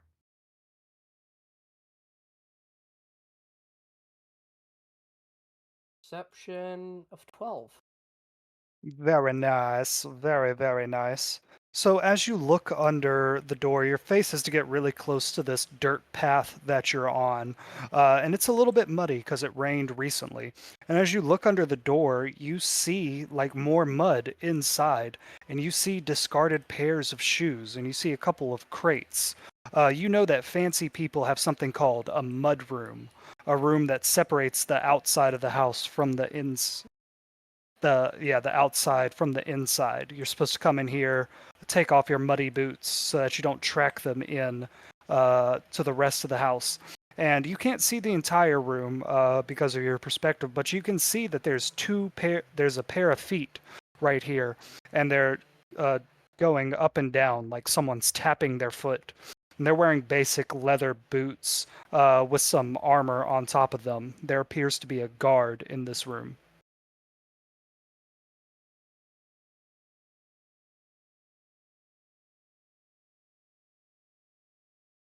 I could just feel Huel like staring daggers into my back, so I'm gonna walk away from the door.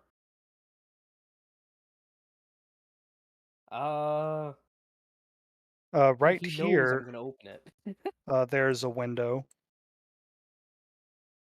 You can see the light coming out of it. Yeah, let's peek through the window. I'm gonna cast a spell. Well, me and him are getting closer and closer here. Yeah, you're probably gonna have to roll a few stealth checks every time you want to peek in somewhere. But go ahead and cast your spell, Huel. I have to use the bathroom, and then we'll let you look in.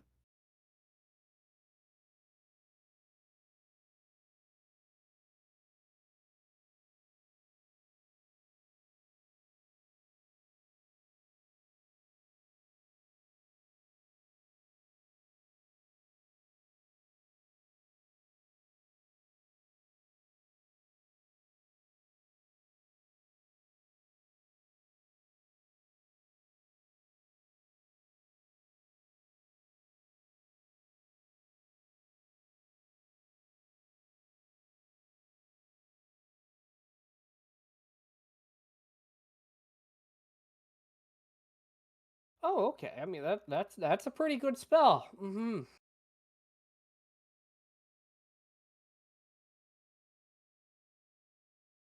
We're Can see sneaking why you around, chose that one. Yeah. and then if we need to, break a window, it's not gonna make any noise. Yeah, you're right. Wait, now we could just kill guards and they won't hear the screams. Oh God! Then sounds of their necks are muffled. It's their neck snap, but it's just like you don't hear. It's just You don't even hear the bodies hit the ground. yeah. Kirby, what have you done?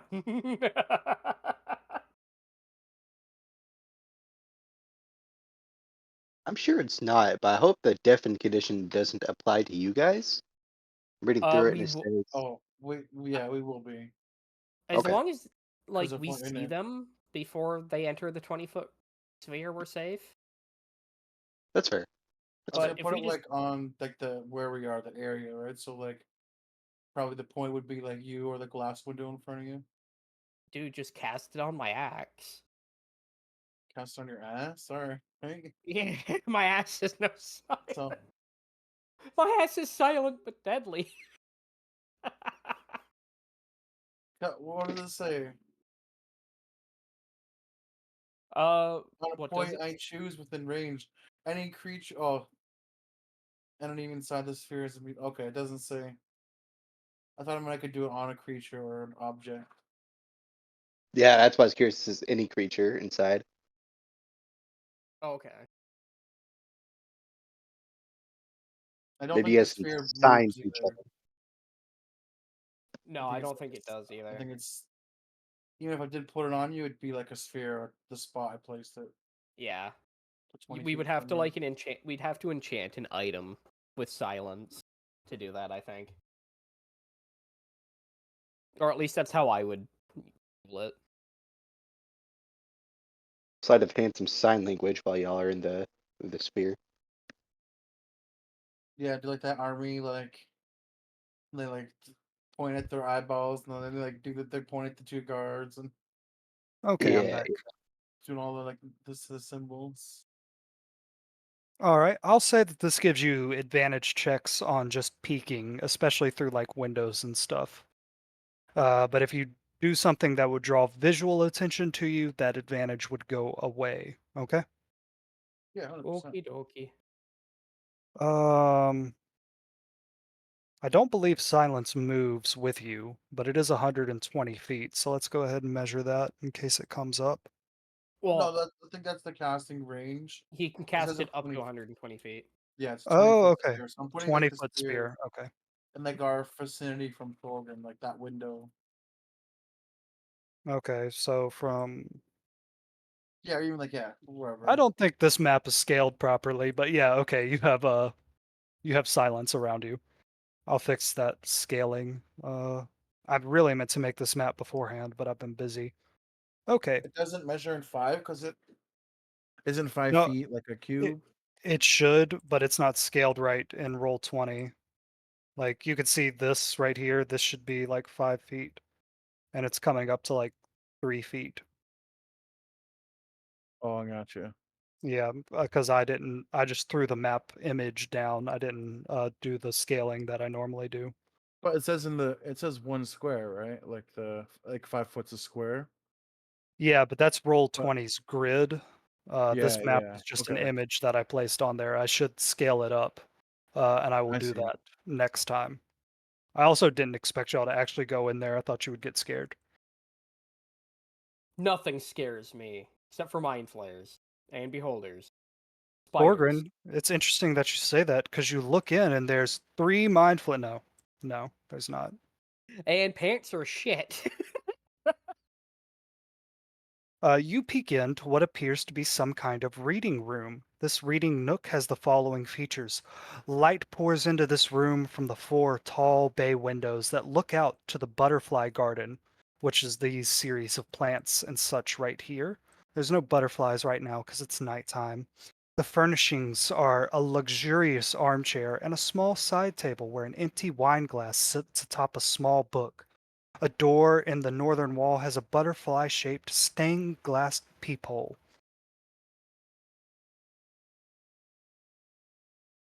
Okay, so kid isn't in there anymore. Or What? in there.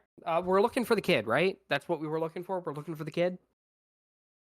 Yeah, You? y'all were just kind of Yeah, we were. scoping this place out. Okay. Wait, this is silenced, right? Mm-hmm. Yeah, y'all are doing sign language to each other. I'm gonna grab my axe and point towards the window, and then make a chopping motion. Yeah, I like give him the nod because they're gonna be covered by the sound. It's all good, man. You're fine. Okay. Okay. As y'all are doing this, keeping an eye on the room, the door right here opens and Victoro Castellanter steps into the room. He has a wine bottle and he fills up the glass of wine that is on top of this book and he sets the wine bottle down, picks up the glass and sits back down in this reading nook. He looks out of this northern window here, and then he grabs his book and he opens it up and he begins reading while also taking notes with a quill on a piece of paper that he's left inside the book. Y'all could roll a perception check to see what he's reading, or y'all could move on to something else. I'm gonna look at Huel, and I'm gonna like mime writing something in a book, and then I'm gonna grab my axe and swing, and make like a a face. Huh? Yeah, I'll give you the nod and kind of just like point at the guy to let you know, be careful, he's riding there. Like the riding gesture. And I'm gonna point at him and do the slit throat, and then I'm gonna do the axe motion again. I'm gonna stomp him and kind of like do like a rock paper scissors, but like think of like him like doing the rock thing like over and over, like the rock paper scissors, but like trying to show him that maybe he can bonk him, you know? Just gonna hit myself in the head with the axe, like on the flat side. Huh? Yeah, I'll give him a thumbs up.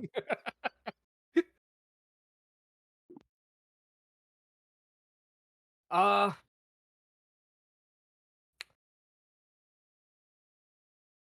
okay, so I'm going to reach into my pocket and Uh huh. pull out my undercover gear, like the entire set of dark clothing. Okay. I'm gonna sit there and get changed for a moment. Okay.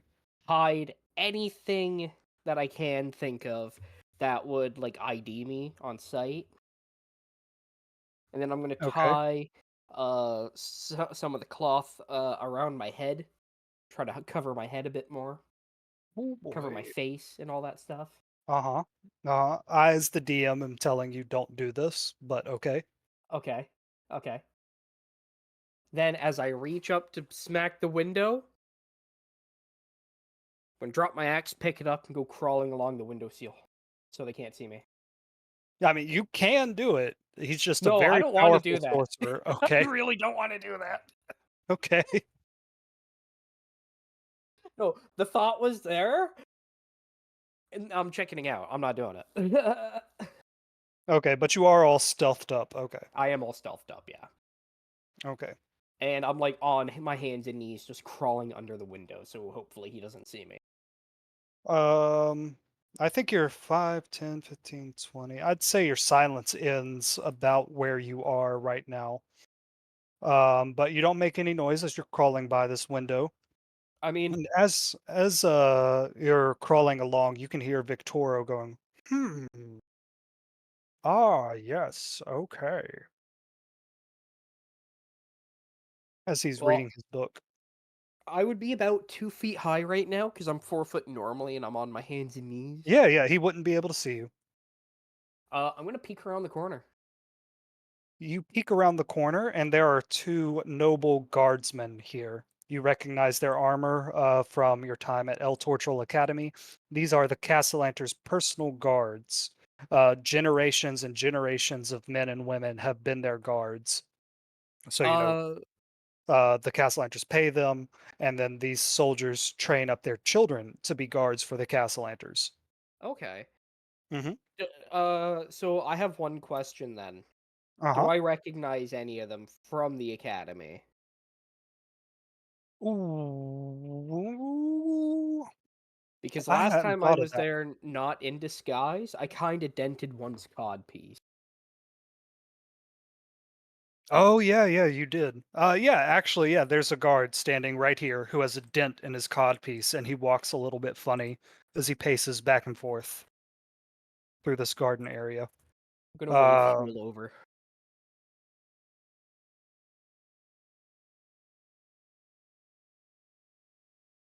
I'll crawl up. Okay. I'm gonna point at both of them and do the fist in the hand motion, like beat them up. And at which point I'm gonna point at you, do the wiggly finger thing from the Pirates of the Caribbean, and point at them. what? Yeah, even Hugo looks at him and he's like mapping out all the actions he just did, and he's gonna just scratch his head for a second. Like, huh? You know, okay, so I'm gonna point at you, point at them, wiggly fingers, do the quiet sign, and then just point all around us as if like I'm trying to gesture what's around us.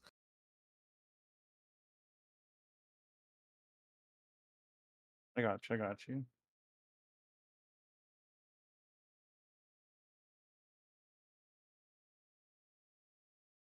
So what action is being taken?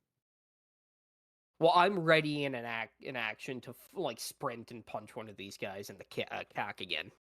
And you're asking Huel to cast silence again? Again. Okay. Last thing we need is for it to be just really quiet. Bang! Ah! In the middle of the night. Oh yeah, I'd recast it again. Okay, perfect. And I assume you would cast it like on the center of these two guards. Yeah, yeah. Okay. Okay, so as he casts it, I'm going to crawl a little bit further, just so I'm out of the window. Hopefully they still don't see me. And once I'm about here, I'm just going to sprint and punch as hard as I can. Okay. Oh, fuck. All right, let me get these stats up.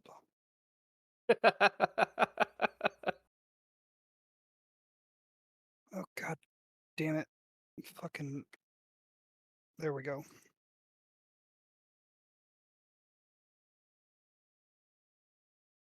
Okay, so you're going to be fighting something that has the stats of a city guard. Okay. Okay, Thorgrin, which one are you going for first? Which one has the dented codpiece? The one to the south. Okay, I'm just gonna sprint up to him and wham! Deck him good. Whammo! Deck 'em good. Okay, go ahead and roll that attack. And I'm going to Alright. say this counts as a surprise round. Bonus action rage, Okay. and I'm going to I'm just gonna run up and you know punch him in the dick. Punch that dick. Punch that dick. And I'm gonna recklessly attack him Okay. for 18. All right, with an 18, you bury your fist right into his chest, and you notice No, that he. No? no, I'm hitting him in the cock piece again. Okay, you hit him right in the codpiece. And as you get close, you notice that he is wearing full breastplate armor. Let me send y'all a picture of this. I'm making the dent worse. Our boy is gonna be like cowboy walking by the end of the night. I don't know why I'm picking on this one guard, but I am. I'd let you do it. All right, so with an 18, that hits. 10 damage. 10, God fucking damn. Okay. And he boom, flies backwards just 5 feet, and he lands there, and he like clutches his cod piece, and you can tell that he's screaming in pain, but no sound comes out. Huel, what are you doing for this surprise round?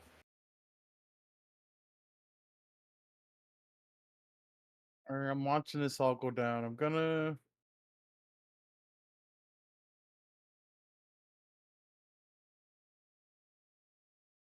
I mean,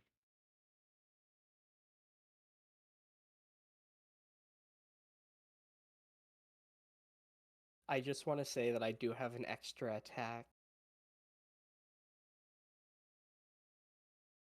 Okay, go ahead and do that while Huel thinks up his next move. Okay, because I was going to double tap him. Okay, go ahead. Oh, shit, that wasn't roll for Yeah, the yeah, silver roll an attack. actual attack, yeah. Yeah, that one's 17 that time. All right. Alright, and I'll roll different damage because it would be different damage. This time it's 9.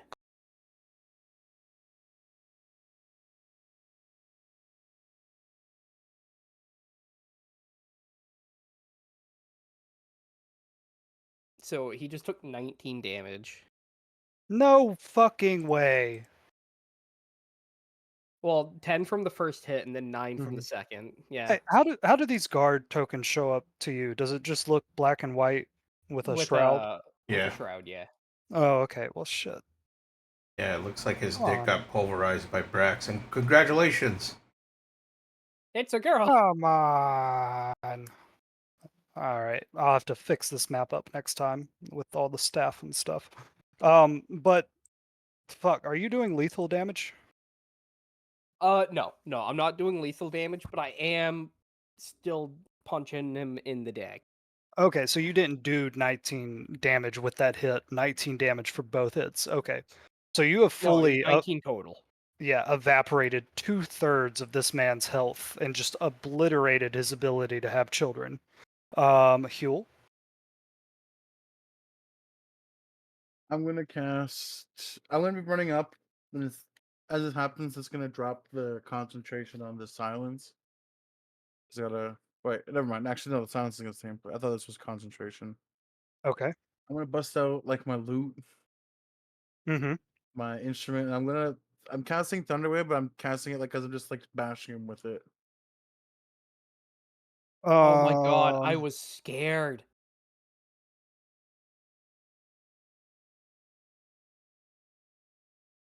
They would if be Thunderwave has a verbal component, you cannot cast it Yeah. within the Oh, With silence. silence. also they'd be immune to the thunder damage.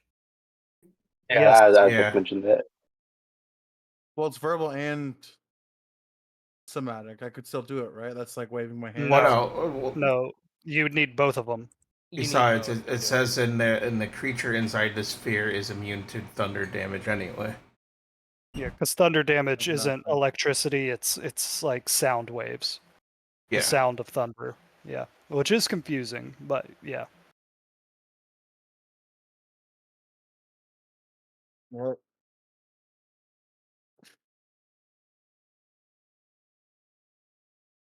I did say he fell to the ground, so you would have advantage on any attacks. Just run over and hit him in the head with your loot. Yeah. I could do that.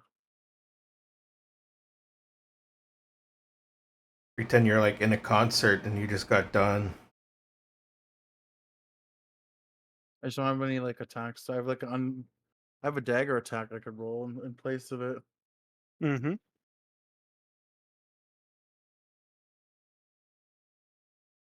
I bash him in the head for one.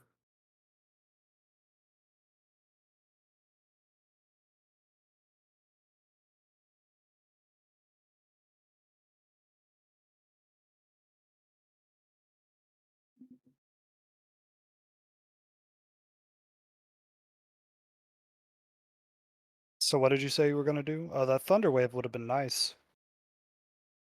No, I'm just stabbing him with a dagger basically, but All I'm right, smashing him with the loot. It's one damage. you do have to make an attack roll with advantage, Oh yeah, it doesn't just yeah. I don't know why I didn't go through. and I believe with your halfling luck, you could re-roll that one. I think that's only on the d20s, not like the damage die. I think it's anytime you roll a one. Oh yeah, it is a one on the d20. You're right. So yeah, I swing for 5. Imagine that misses. Yeah, Oh, it that'd be misses. advantage, right? Well, Hold on. you have advantage, yeah, so do it again. Oh, second time.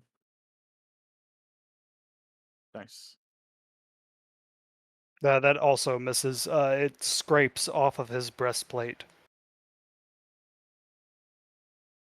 Okay, that is the end of the surprise round, so everybody roll initiative.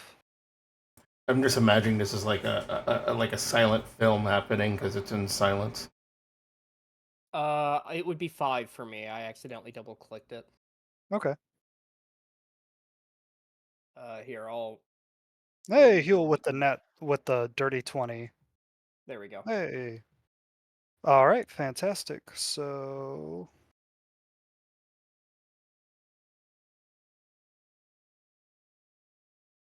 all right, so Thorgrim, you're up first. All right. So, the first guard is down. Well, he's And still alive, but he's been knocked prone. yeah, he's prone. I'm going to look. Does the second guard see us? Is the most important, or is his back turned to us now? I would say at this point, yeah, he's noticed something weird is going on. He can't hear anything, and he would turn around to his friend and then see him lying on the ground. So he readies his spear.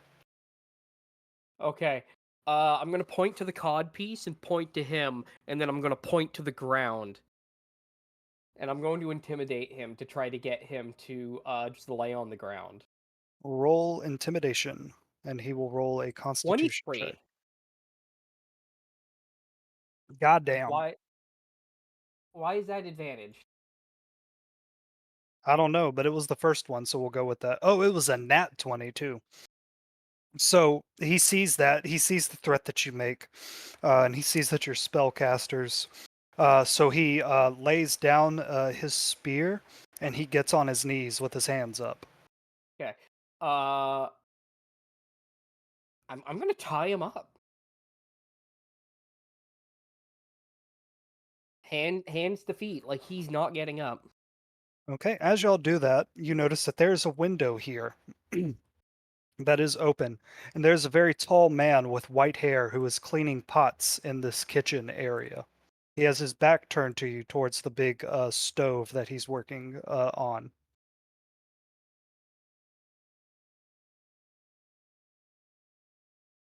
Okay, but you're able to tie up one. Huel, do you tie up the one that's on the ground? Oh yeah. Yeah. Okay. I'd say that would take you like 30 seconds to do, and you're keeping an eye on this window, and every once in a while the guy like turns to grab something from one side, or the put a plate in the sink in the other direction, and every time your heart jumps a little, terrified that he might turn around and see you through this open window, or through the window. Well, if he doesn't see us by the time we're done, we're gonna pull the bodies over to the wall and hug them against the wall so they can't be seen. Where at? Drag your token Uh, there, and I'll take them there. Probably closer to here. Like right about here. That way they're they're between what looks like a bench and the wall, Okay. like right here. Okay, that is a staircase that leads Uh, up somewhere. Where is that? C25. What the fuck?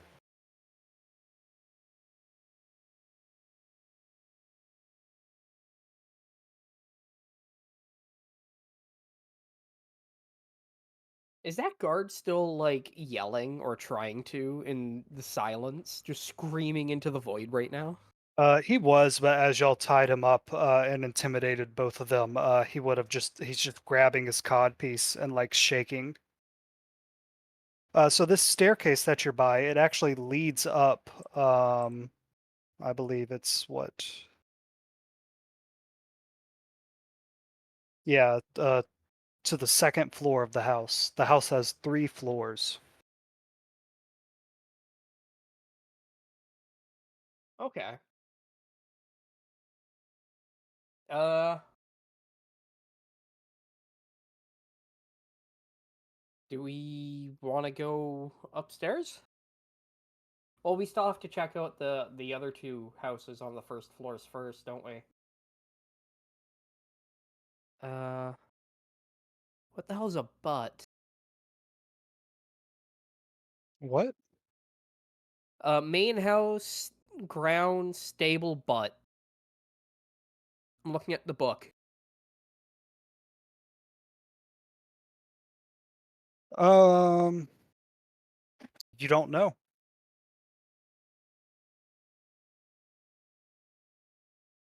Okay. These are Galanus's notes, and he wasn't around to explain them.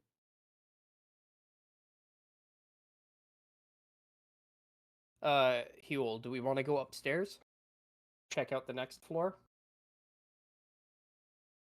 Yeah, we came this far. We might as well. Okay. So yeah, let's go sneaky breaky up the stairs. All right, give me a second to add the second floor. Yep.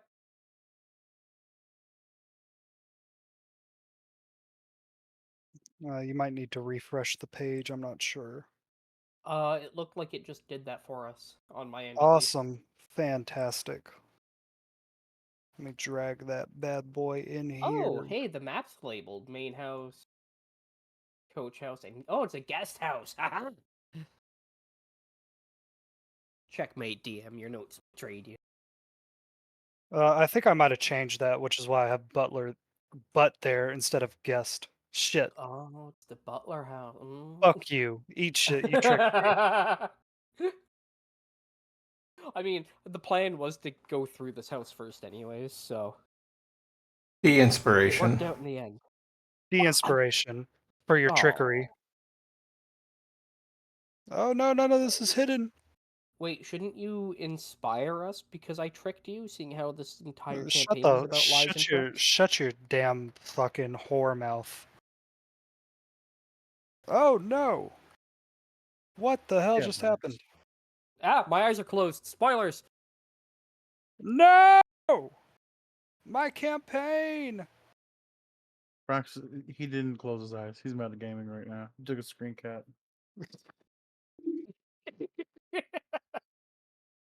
I wouldn't do that. That would ruin it.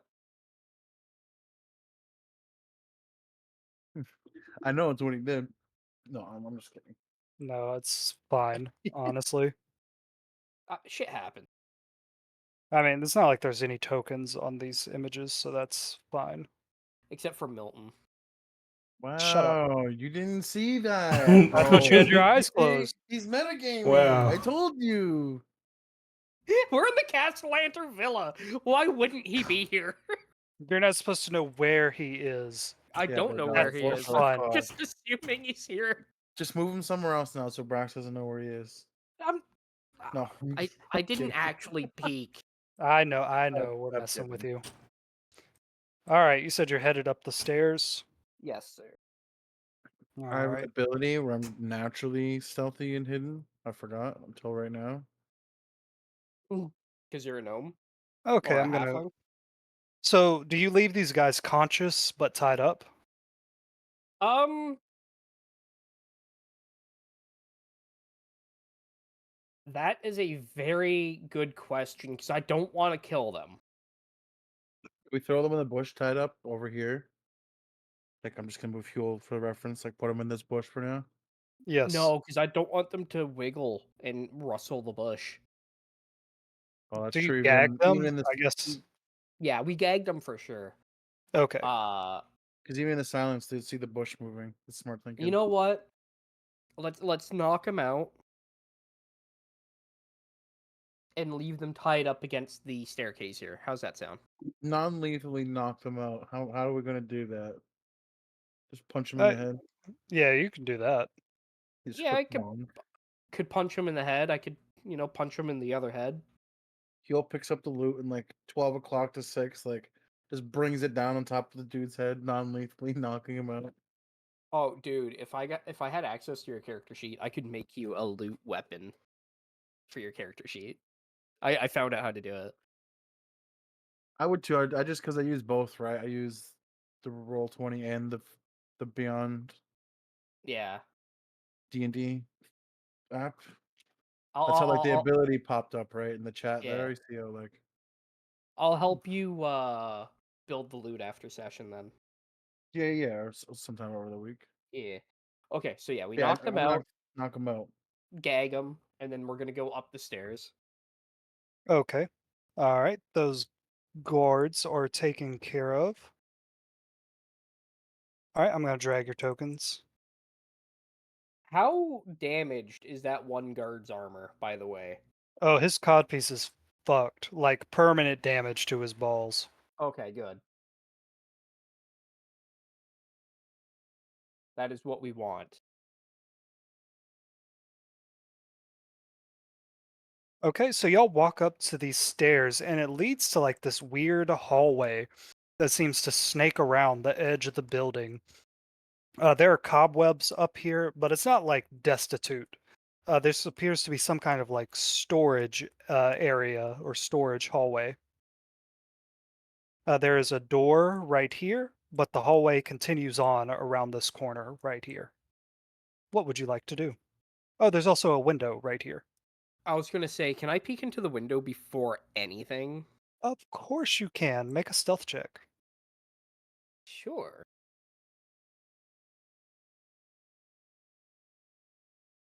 Set that some bitch to normal and stealth. C14. Where did we go? This. Oh, my bad. Let me. We're over here. Oh, that's good. There you go. Oh, okay, okay, I see. All right. Uh-oh. So you are peeking into the banquet kitchen. It is an additional cooking space used in conjunction with the main kitchen during social functions. It is otherwise empty, it is otherwise empty. So you're peering in, and you're just going, "God damn, two kitchens? These people are living large." Jeez, Billy! Your mom lets you have 2 kitchens?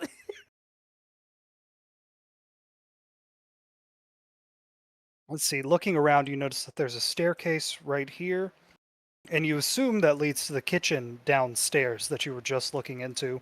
And there's also a door right here. Okay. I feel like what we're gonna want to do is get to the top floor. It would make sense for, like, bedrooms, right? Oh no!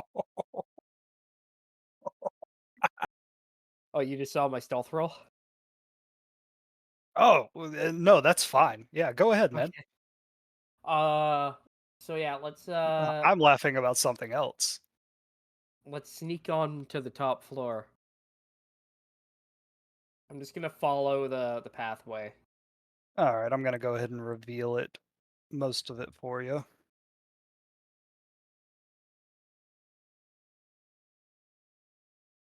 And then yeah, when it comes to windows and everything, I'm on my hands and knees crawling under it.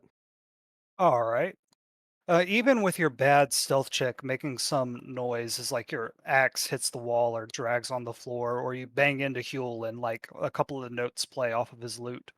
You can peek into these windows right here, and you look out into a large, bare uh, ballroom.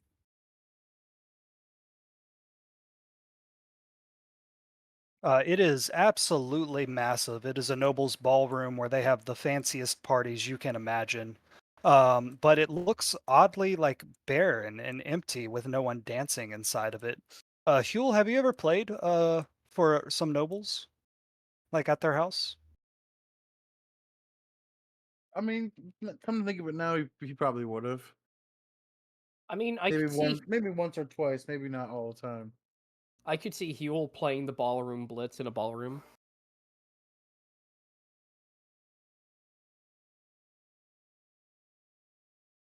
Um, Shit. Okay, so you're looking in through this ballroom, like it's clean, the floors are shiny, but there's just no one in there, and like the silence is kind of unsettling a bit. But you notice that here in the very center, oop, that's not what I wanted to do. Draw a circle. Here in the center, there's a there's a human-sized marble statue with a woman wearing a fancy gown who has her arms out like she's ready to dance or like she's dancing with someone. And it is actually rotating on its stand, animated by some kind of magic.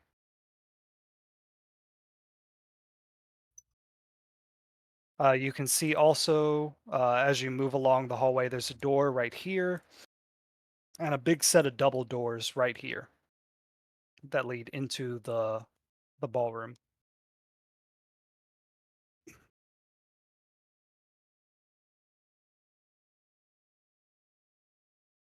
I'll see this big ballroom and kind of let Thorgan know, like maybe we should not go in there for now.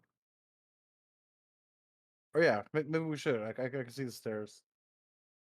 I was gonna say, how are we gonna get to the top floor? I thought this hallway kept Um, going or something. But yeah. As the y'all light walk was along, flashing. this room contains derelict furnishings draped with black linens, chairs, coat racks, freestanding mirrors, dress mannequins, and the like.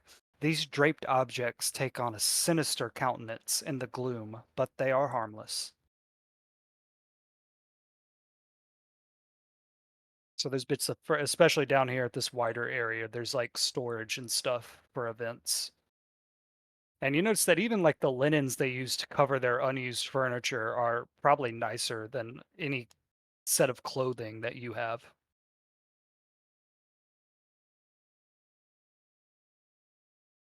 Well, that's where you're wrong, champ. My linens are better than most of my clothing as I stuff some into my bag. Okay. So what would y'all like to do? I'll let you move into the next room, and then we'll go back to Inchi. I'm making my way for the staircase if Huel's with me. Yeah, I'd be going up top. All right, I'll just drag y'all into the ballroom. Y'all enter through these set of double doors that are unlocked, and you begin walking through, and like there's I these want to windows. clarify, Uh-huh. I'm keeping the fuck away from that thing. Okay. Huel, how about you? It looks like a dancing statue, or a statue of a woman dancing. I'm trying to just peek at it as we're going through. I wouldn't pay too much mind to it. There's a, as you get to this angle of it, there's a nameplate carved into the base of it that says, "Would you like to dance?"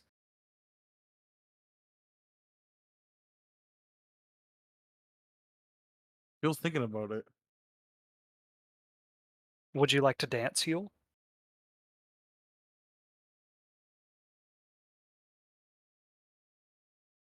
He's gonna remember why they're there. He's gonna kind of like think about dancing for a minute. Kind of snap back. He's like, "Oh, we're here for something else. We gotta go." He's gonna run up, catch up to Thorgan. Okay. There are all these fancy mirrors and such. I believe the left staircase. Yeah, the one on the left goes down and the one on the right goes up. And then, since y'all are here, you can also see this area, which is C15. I think that's okay. Looking into that room, it is a banquet hall. The only piece of furniture is an expensive, long wooden dining table. Uh, Yep, just a big old dining table. Maybe if y'all wanted to go in there and look around, you could. But you start making your way up these stairs, right? Oh yeah. All right. You start making your way upstairs, and again, the only sound that's being made is the eerie silence, with your footsteps echoing off the stone and mosaic. Going back to Soup Hut Village, Inchi, you've just climbed down from the cliff and walked into the main soup hut, where your mother and Sinesh Thresh and Throm Stoker Cause are eating a bowl of soup, and Sinesh is actually telling a story of the food from his homeland. And he says, "Yeah, so my mother, she would actually get like hundreds and hundreds of flies, and she would ground them up into a paste with some sugar and berries, and it was really, really good. Gosh, I miss home. I don't miss the purple grungs though. Always ordering us around." And Mama, or what's your mother's name again? I'll see.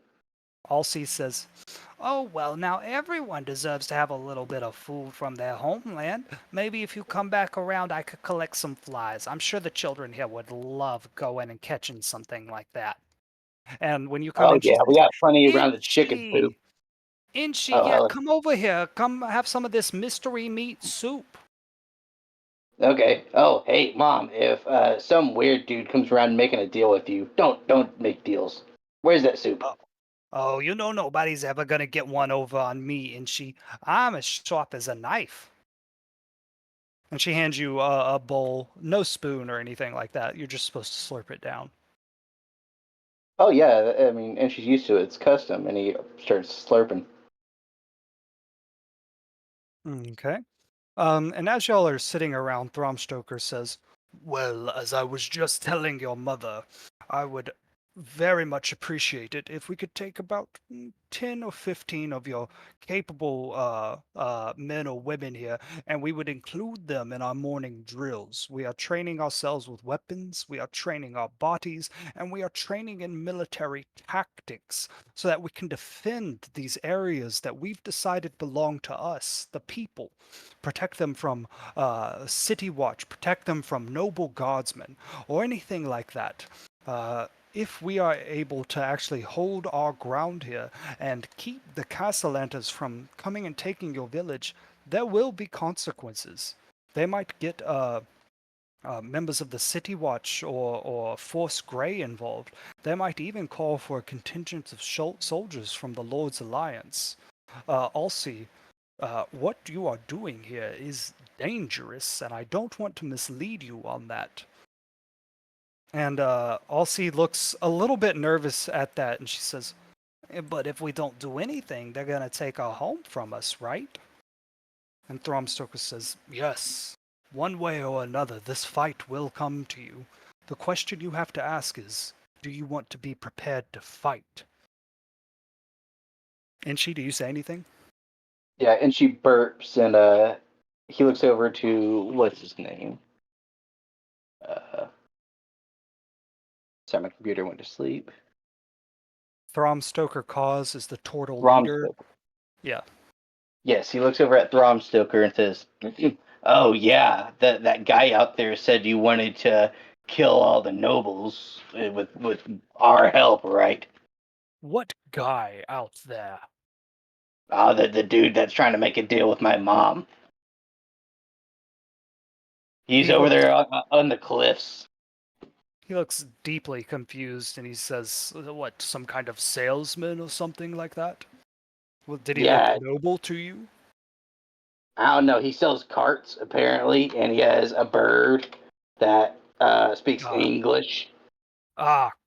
common. And he says, cart salesman, the worst of the worst. Yeah, he seemed to know you pretty well. It says that you're trying to kill a bunch of nobles. He says, well, I am a bit disturbed that some used cart salesman has put himself in our business. The lowest of the low. They slap a fresh coat of paint on an awful cart and sell it at 5 times its value. No idiot should ever make a deal with whoever that is. That's what I was thinking. He said that he sold a cart for hundreds of gold to one of my friends. And I'm just thinking, man, I am not going to trust that guy with my gold now.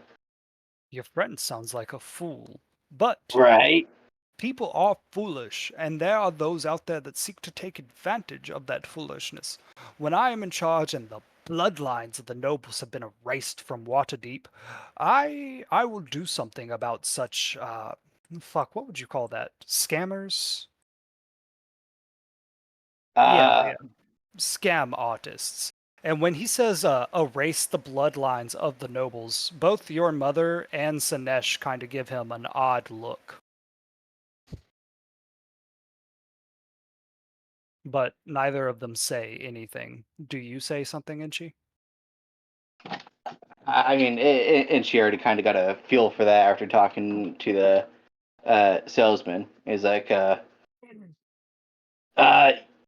yeah, no, honestly, I'm right there with you, man.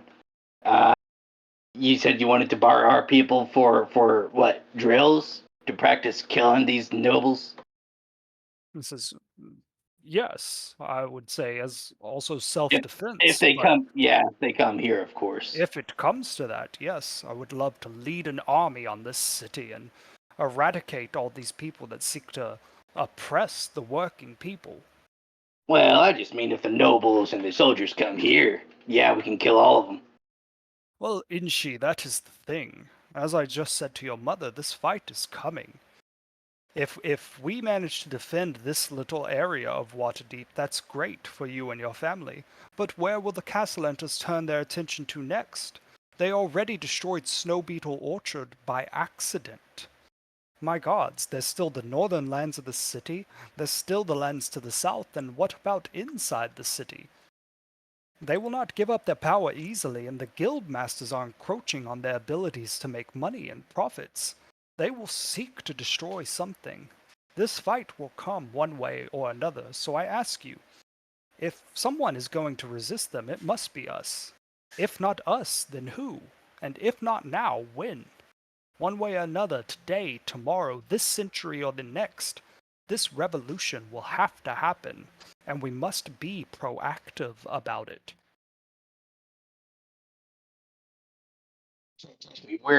We are prepared for that fight. Look, we already got spears, and she goes over to the corner of this hut, and there, leaning on the corner, there's just very crappily made, like it's just a stick with a sharp end.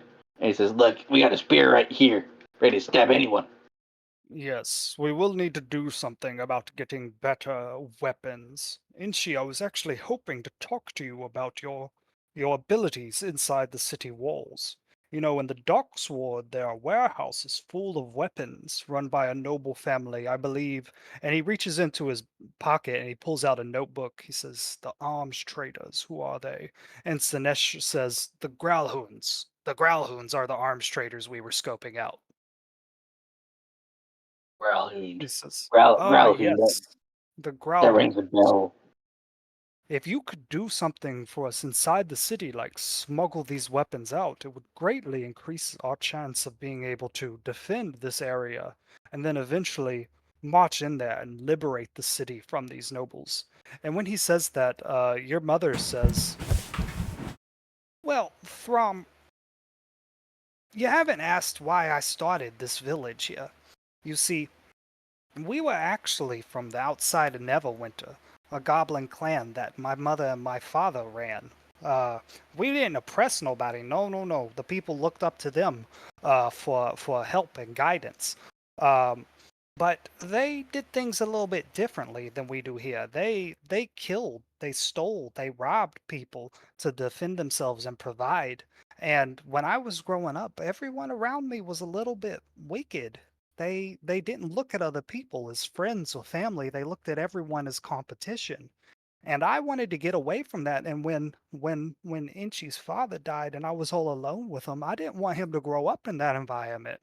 So I made my way here with a few of my family members, and we started Soup Hut Village, and we try to be peaceful here. And I know self-defense is one thing, but when I hear you talk about wiping out bloodlines, I don't want anybody that I've raised killing nobles for no reason, or even noble children." And Throm says, "Hmm, but surely you see that is how the power reproduces itself and continues generation after generation. If we just did away with the parents, the children would rise up and they'd have legal claims to those lands. They would have the loyalty of their family gods. The problem would just reappear. It is something that must be wiped out for good." And Sinesh says, "Throm, haven't we talked about this? You know, yeah, we want to make a good world. We want to make a fair world, but, you know, uh, if we have bloody means, then we're going to have bloody ends. If we build a city on blood, it'll demand blood to keep functioning." And Throm slams the table and says, "Sinesh, I thought you were over this. We've talked about this. The revolution is needed. The revolution is coming, and we must be proactive in doing it and preparing for it." And Sinesh says, "Well, I just want whatever we do, uh, our, our means will become our ends. So we need to figure out a way to make peaceful means to achieve our ends, because that's the only way peace is going to last." And Throm Stoker says, "Bah! I thought you were over this childish nonsense." I mean, a little murder's okay. Come on now. Exactly. Inchi gets it. Because Inchi's actually seen the city from the inside. Inchi, is it a peaceful place there? Does everybody go about their day smiling and smelling the dandelions? Well, it's kind of hard for dandelions to grow in some parts. There's a lot of stone, and there's a surprising amount of trash everywhere. But no, no, they don't smell dandelions. When I rule the city, I will make plenty of space for dandelions, and I will get rid of all the trash so that the people may flourish. And your mother again looks just a little bit concerned, and she says, "Well, regardless, we'll come to that when it comes to that, but we do need to defend our village. Right, Inchi?" Well, I'm still trying to see if I can move you guys into this big manor, but I do like this village. I don't want to see it fall. If we got to fight, then we got to fight. So yes, we should get some more spears and maybe some daggers too, or big daggers.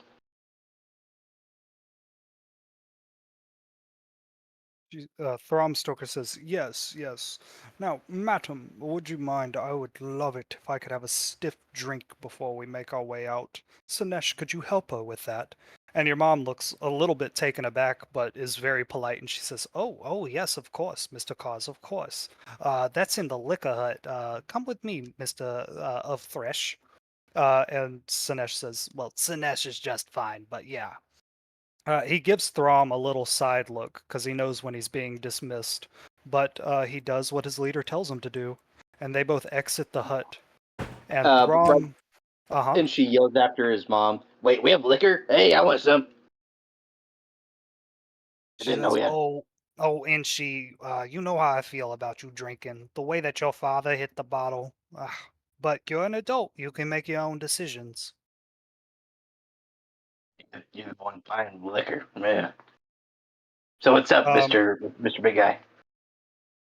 he says, Inshi, Inchi, I have great and grand dreams of a utopia, of a peaceful place where everyone, goblin, human, Aarakocra alike, can come and flourish and pursue their dreams and their goals. Contribute, yes, to making the city. Someone has to till the fields, someone has to clean the latrines, but there should be enough time in the day to do the work that is necessary and also do the work that is spiritually fulfilling to you. And he puts a hand on your shoulder and he doesn't weigh you down with it. He's very soft with it, again treating you and your body with respect. And he says, but the only way to get that is if we cleanse this city of its infection first. I can tell that you know what I mean by that in a way that others do not. No, not really. It would take a lot of soap to clean that big of a city. It takes like an hour to walk from like the whole area, and if we cleansed like all of it, depending on how much soap and water you have, it would take a while to clean all of that. He Not to mention the breathes in sewers. he breathes in deeply and sighs a bit and he says, Inchi, the people that are destroying the city have names and addresses, and we must see with clarity what is to be done with them. They must die so that the new world can be born. Will you help me accomplish that goal? Mm. You gonna help protect this village here? It will protect this village and every village like this village. Our cause is noble. Our cause is glorious. And we will have to do unpleasant things to make it a reality. Well, as long as you're here about to kill some folks so that they don't get to my part of town, and she kind of gestures to his village. And yeah, sure, big guy, I'll help you out. Says, my Inchi, I wish I had 100 more goblins just like you. Do me a favor, and after we leave, you need to prepare them for what is to come. You need to prepare them for what is to be done. Yes? Yeah, sure, whatever. Okay. Um, and he pulls out a handkerchief, and it is one of those ruby rabbit handkerchiefs. And he hands it to you, and you can tell that inside there's some kind of long metallic object. And he says, that is for you, Inshi. Should you ever need something from the ruby rabbits, simply display that handkerchief or that bandana. And I or Sinesh or one of my rabbits will be happy to help you out. Ooh, cool, another banana. My bandana. Yeah. And she roll an insight check.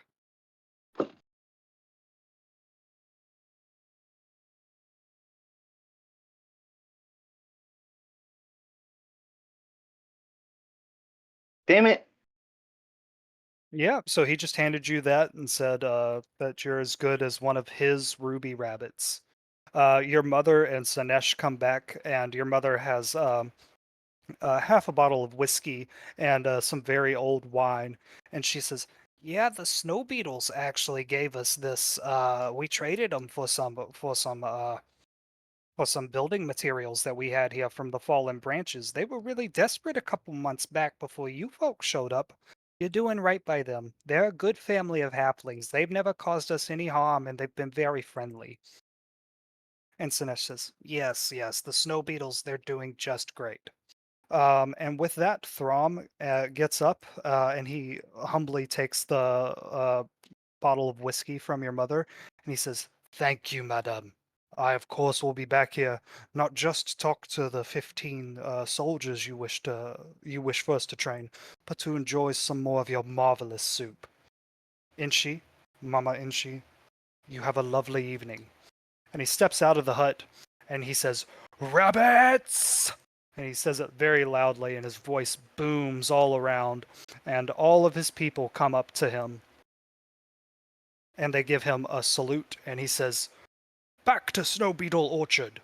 And they all begin to walk out, far, far from being the disorganized group of thieves they were when Thorgrin first encountered them.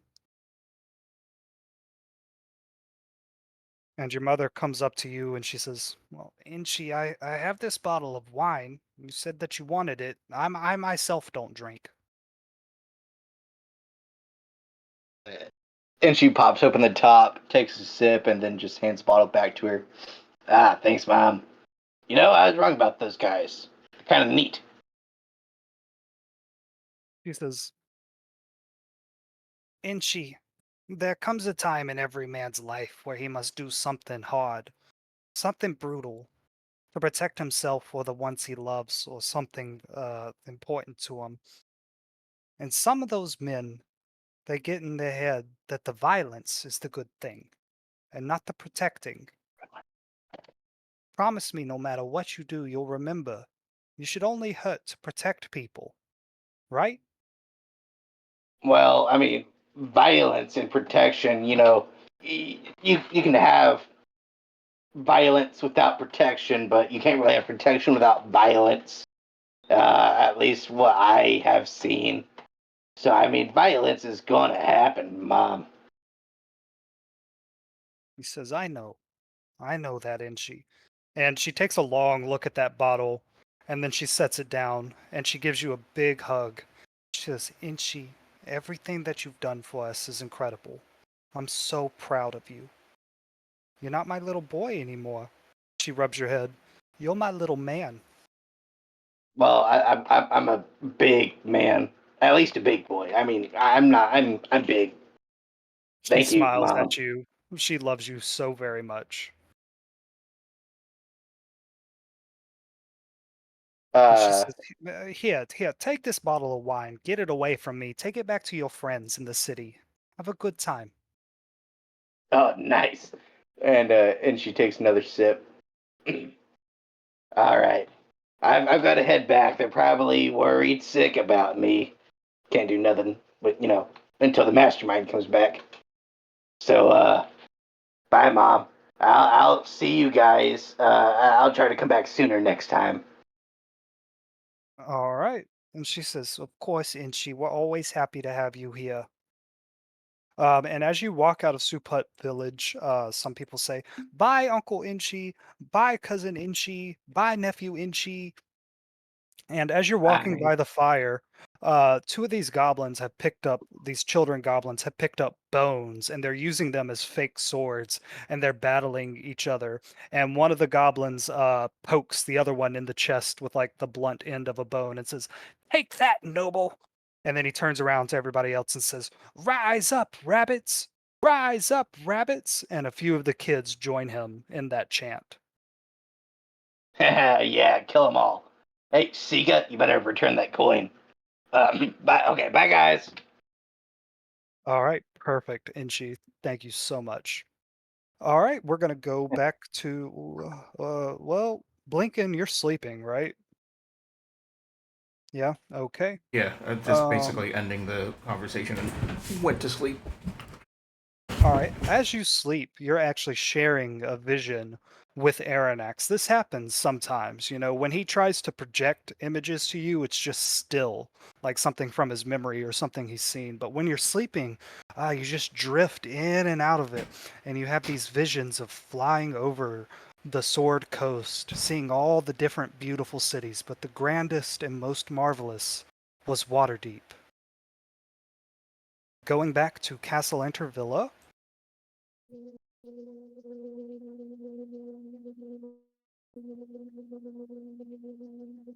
Let me get the third floor map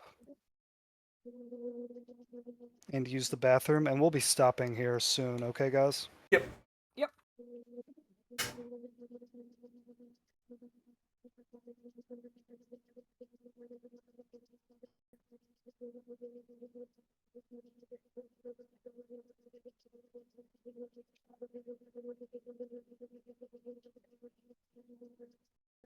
Oh, come on.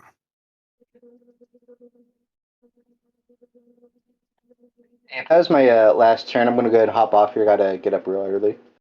Okay, man. Yeah. All right. You That have a was good night, great. buddy. Thank you very Y'all have a good much, night. man. Yes, sir. All right, I'm going to use the bathroom. I'll be right back. Okie doke.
All right, I'm back.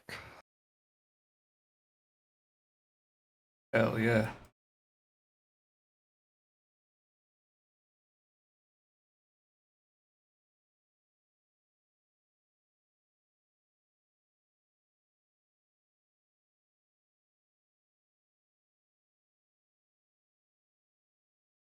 Okay, so y'all are sneaking your way up to the third floor.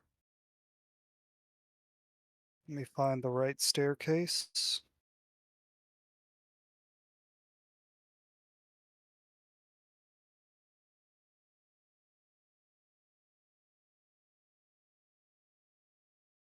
Can y'all hear the music my roommate's playing?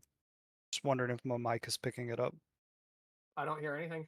Nope. Yeah, I hear nothing. Oh, fantastic. That's great. Okay, so this is the staircase.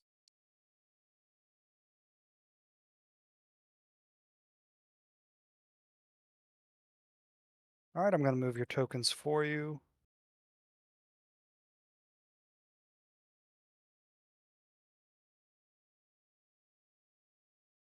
All right, can y'all see this area?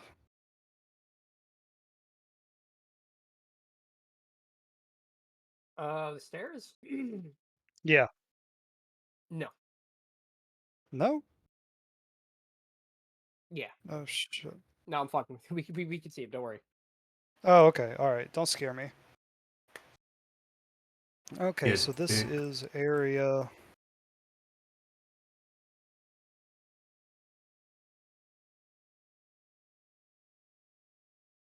Oh, this is just a staircase. Okay, so there's nothing in here right now. You'll get to the end of these stairs, and there's a door to your north and a door to your south. All right. I'm gonna point at Huel, and I'm going to point to the south door. Like we split up. Yeah. You go north, I go south. Yeah.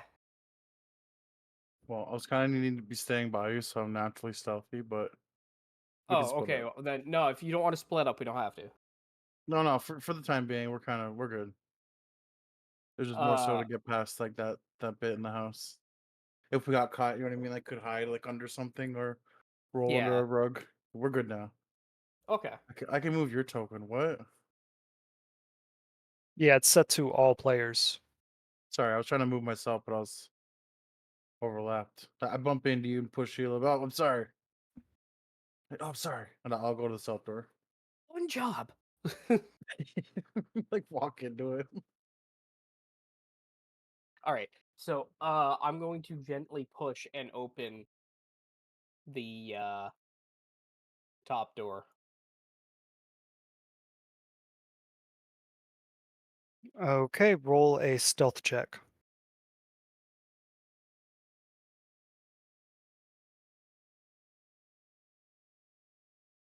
It is 23.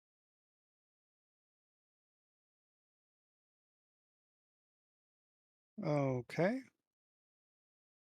So with that, you are able to gently push open the door, and you see what looks to be a child's playroom.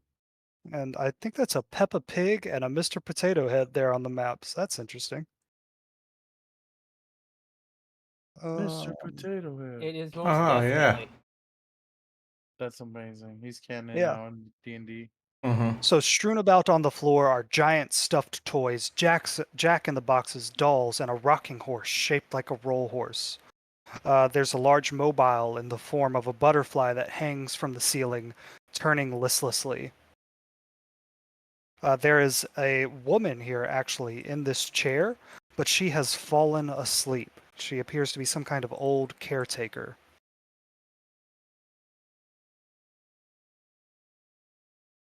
Cool. The kid's not in here, right? No. So I'm just gonna close the door. Well, hold up. There's also a door right here. And through that, you can hear the sound of a young girl's voice saying, Tintero, Tintero, stop! Give that back! That's mine! Is that the same voice that I'm looking for? Mm-hmm.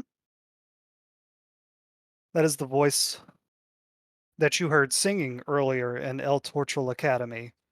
Singing, Save me, get me the hells out of here. I'm gonna poke Huel.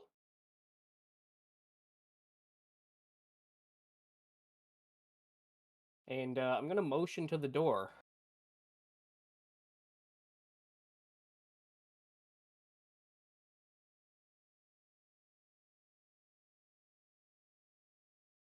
There's that woman sleeping on the chair in the corner as well. Yeah, I'm gonna motion to the door, and then I'm gonna motion to the woman, and then I'm gonna point towards the second door.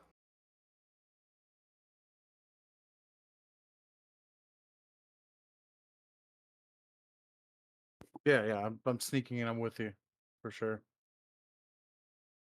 Okay. I'm going to pull out some rope and cloth, and I'm gonna Oh point to the shit. grandmother or I the made a caretaker. mistake.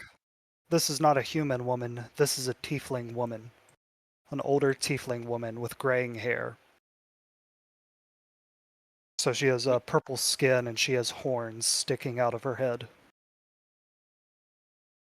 Well, the plan I think is still the same. We're gonna tie and gag her. Okay.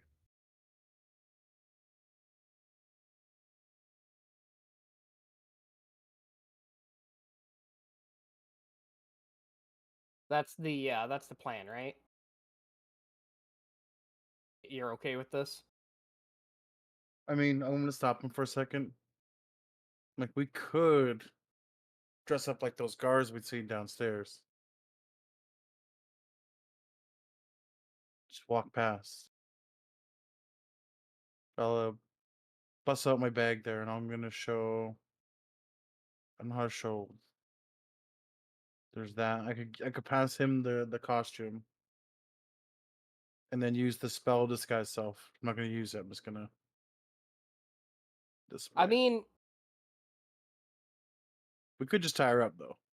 we could just tie her up. What I'm saying is we could just walk in, and we'll look like guards, just trying to, you know. I get what you're getting at, but at the same time, what if she sees through it? Hmm. You'd have advantage on convincing her over the table. But we could just, sneak up and will do like the pounding thing with his hand, like the rock paper scissors, but just the rock 3 times. Well, that is an Up to you. option. Because there's still this door to the south, and we gotta, you know. Okay. I don't really have the means to tie her up. That's why I'm suggesting it. I don't Well, have. I'm sure. I'm sure I have enough rope. Let Like, me I have double some check. leather. Like, if let me tie him up with some leather. I have the Mm. linens. I have the linens that I took off of the tails. We can use. I'm going to start cutting and ripping the linens into long strands of cloth. This is great. Not all of it though, because I still want to bring some back to the bar. But I'm going to take one of them and sacrifice it for the cause. Okay. Also, that chef you saw downstairs was a tiefling. Okay. Okay. So yeah, Noted. we are going to sneak on in Okay. and gag her and then restrain her. I feel like is the play.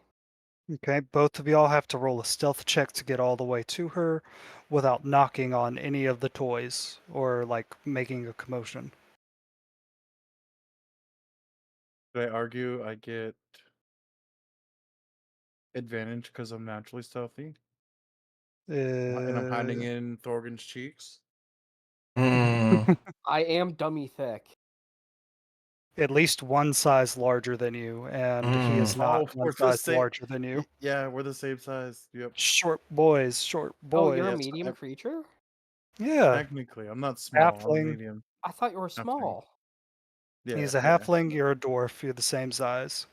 Sorry, I've been sneaking around Brax too much. I'm trying to cheese everything. No, You I know, mean, um, stealth. There is.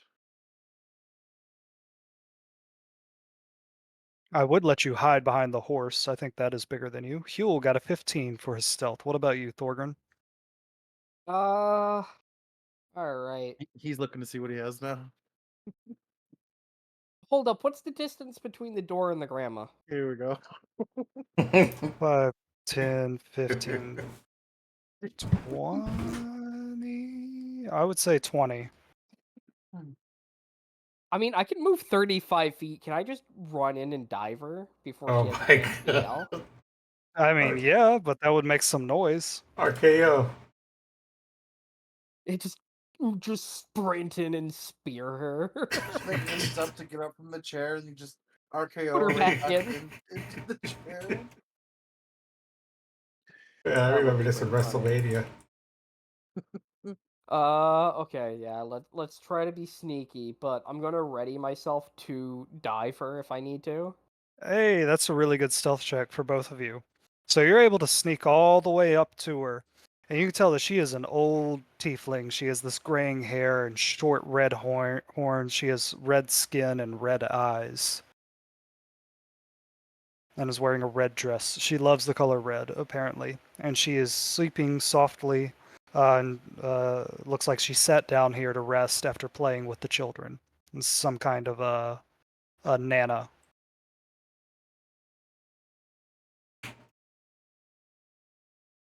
Well, I'm gonna take some of the linen, bundle it up, take another piece of linen, use it as a piece of rope, and she getting gagged. Okay. As you like prepare to do this, you hear those voices again come from the next room. Tenzuro, Tenzuro, I said that that's mine. Give it to me. Gods, when will our parents give us separate rooms? You are a fiend, I tell you, a fiend. And you hear like some wicked laughter of a small boy. Okay, you're gonna start tying her up. We're committing to it. Yeah, Um, it would I'm seem that gonna way. cast a cantrip Okay. on her face after we're done tying her up to make it look like she doesn't have that. It'll be image the last category. So Okay. it says a 5-foot cube, just making her Okay. look like she's sleeping again. Okay. All right. Describe to me how you tie her up, because you're gonna have to make some checks here. Like, what are you trying to do here? Okay, so this is the rocking chair, right? Yep. Okay, so to start, I'm gonna gag her like you would normally, right? Okay. Just shove it right in her mouth, and she wakes up and she goes, Hey, yo. And then and she gets a turn. She's gonna struggle to get up, so y'all have that's to fine. make a grapple check to hold her down. It's an old woman. That It's sounds fine. like effort. I'm gonna punch her in the head. Okay. Okay, go ahead and make that attack roll, big boy. 24. That hits. Yeah, do the 9 damage. damage. Oh. Oh boy. I'm not Okay. even gonna roll damage because I do 1 plus strength. What was the other one? I add to it. I mean, roll Right. your damage Oh. if you want, man. And give her an No, it's aneurysm. 1 plus 8, anyways. So Oh, okay. it's just 9 damage. You're just gonna give her an Oh, okay. aneurysm, just punching her in the Just face. fucking concuss her. Yeah, like you hit her so hard, her like face starts bleeding where your punch cracked the skin. Oh no, I He'll- didn't wanna. I didn't wanna beat her. You said I hit her in the face. Yeah. You said grappling her is work. It's an Punching her in old the lady. face, that's easy. It's an old lady. Yeah. An old She lady, looks- an old lady who was sleeping, mind you. Yeah, for real, dude. She probably spent all day taking care of these children and like just wanted a moment's peace. But Okay, well, you're committed now. I'm pulling a Tony Stark. Go to sleep. Go to sleep. Go to sleep. Go to sleep. All right, so you hit her once, you get more than one attack. I don't want to kill her. I mean, do you hit her in the face? Non-lethal punch again. 21. Jesus Christ, that hits. It's another 9. God fucking damn it. Heal. I try to just grapple her to try to. Or we're just like knocking her out now.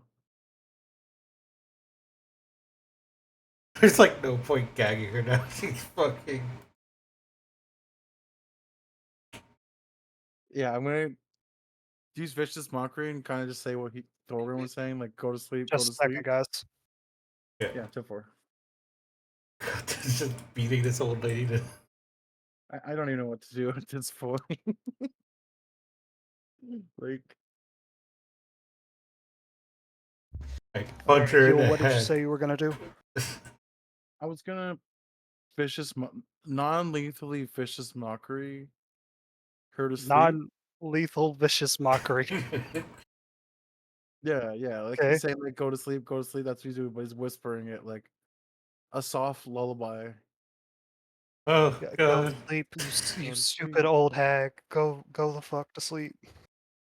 Yeah. I don't think you can non-lethally do this. Yeah, it's psychic damage in the brain. It's definitely not It's an aneurysm. and it's a spell too, right? Like it gets weird when it's All right. Are Oh, you casting it at a higher level? Jesus. no, it's 2d6 because we're level 5. Because it only does 1d4. But you have to make a save, right? It's a Or cantrip. yeah, you're taking your 5, so that's 18. So 24 damage total has been done to her. It is her turn, and she's going to try to push you off of her. Thorgren, you're the one holding her down, so she's going to make a melee attack on you, and if it hits, she's going to push you off of her, okay? Okay. +0 to her strength. So nope, she tries to push you off of her, and you just hold her down in the chair. Okay.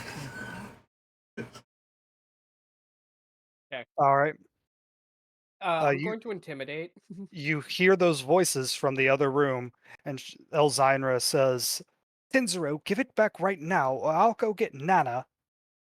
Or I'll go get Milton. He always knows how to control you." All right, Thorgren, what do you do? I don't want to hurt you anymore. Please, just sit there. Just let me tie you up, please. I don't want to hurt you anymore. How do you say that? Sit there and shut up. You say it that loudly? No, try not to laugh. She is still trying to like push you off of her. She's like clawing at your arm and stuff. She's not gonna just give up. Or I guess make an intimidate check. You know what? Can I grapple and just try to like chokehold her to sleep? Oh, now you grapple. Shut up. Oh Yeah, God. go I'm gonna ahead. grapple. Grapple for the chokehold. Contesting strength rolls. She got a 9. It's a great I time. crit for a 27. Good All right, you time. grapple her down. She's still struggling. You'd have to like hold her for like I think 30 seconds to knock her out.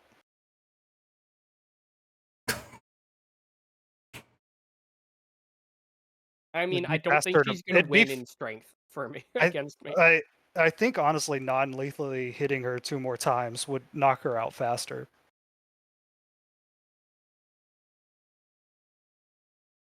God damn it. But it's whatever Okay. you want to do. Okay, let's just go for it. Okay, roll 2 attacks. 9. Well, hold up, roll your attack. That was my attack. Was that damage? No. Oh, that one misses. She moves out of the way of it. All right. Well, that's my 2 attacks this turn. So Well, no, you're grappling. not. You decided not to grapple her, and you decided to Oh, okay. attack instead. So go ahead and roll your other one. 13. That one hits 9. 9. Like you hit her, and like she looks like she's almost about to like pass out, but like a last minute bit of panic keeps her awake. Huel, what do you do? I think I'm just gonna bonk her with the loot What? Make an attack roll. non-lethally. You can do that non-lethally.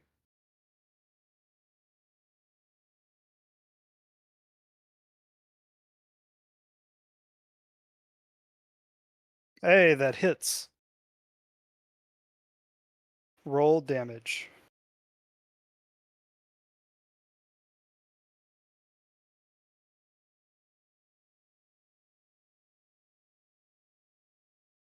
So 4. And oh, dude, that's exactly what you needed. I was about to say, yeah, you need to get a 4 to knock her out.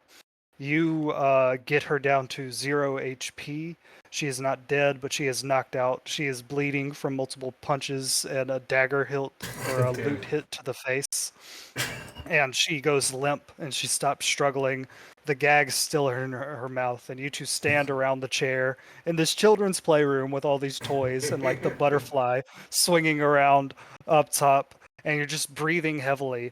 And then this door right here opens, and you hear someone step out and say, "Nana, Nana, Tinzero's being and the door closes behind her, and she looks up and sees this scene, and her face goes pale white with fear, and she opens her mouth, and she's trying to We're like, here to save you. and she's trying to be loud, but she can't really get it out because she's so scared, and she goes, Milton, Milton, Milton, and she's getting louder and louder, but it's still like just barely a whisper right now. Thorgren, what do you say? Oh, I can't let her yell because Milton will kick her ass.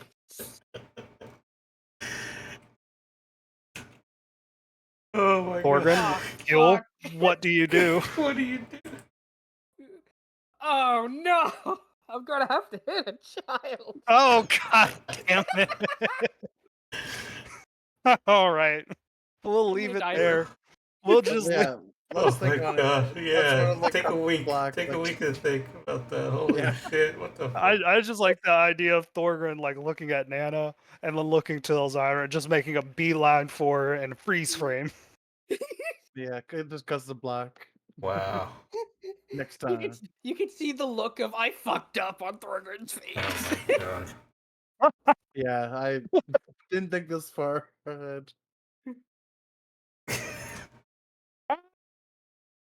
All right. This was a good session, even though it was 3 different storylines. I think a lot got done here. Oh, fuck. Yeah, I'm very happy with how this all got done. Oh, me too. I'm glad that shit show is happening. That's so good. And Blinken is just like he didn't make a deal with the devil, and he's Hell just no. sleeping in his bed Yeah. with his little cat dragon thing. I'm just having a time of my life with this guy's a beat and I'm an old lady. Yeah, Inchi made a new friend who he agrees with a lot on, and these guys are just committing violence against old women and children. Perfect. Perfect, perfect, perfect. All right, we'll Oh. leave it there, guys. That was Wicked City 17. We God. will see you all next week. Yeah, thanks for watching. Who you raiding, Schizo? I fucking don't know yet. Holy shit. I was just laughing. Alright, let me see here. Who we got? Who we got? Oh fuck. Alright, oh, let's go ahead. Hello? Hello. Hello. Oh, he He's muted muted. himself. Oh, okay. Yeah. All I'm right. just, Well, guys. I was just saying that, yeah. I was just basically trying to look for someone. I was just laughing too much. Sorry. Yeah, Brax, this is how you look at Elzira before you just tackle her. This Zuko gif. Oh, fuck. I don't even know who to. Okay, I'll raid this person. We'll see you next time. And hopefully this shit show is probably not going to be resolved, honestly. We'll find out. Probably not. There are Nope. 3 stories up in the mansion. I don't see them getting out of it. Nope, it's just going to be I'm funny. not- Yeah, just Yeah. hit the child and run. All right. Well, no. Yeah. I can actually quickly explain this. So look at the map. Okay. I got Uh-huh. an escape plan. Don't worry. We'll get out fine. Yeah, well, yep. If you look right here, Uh-huh. Yeah, uh-huh. we're right in this room here.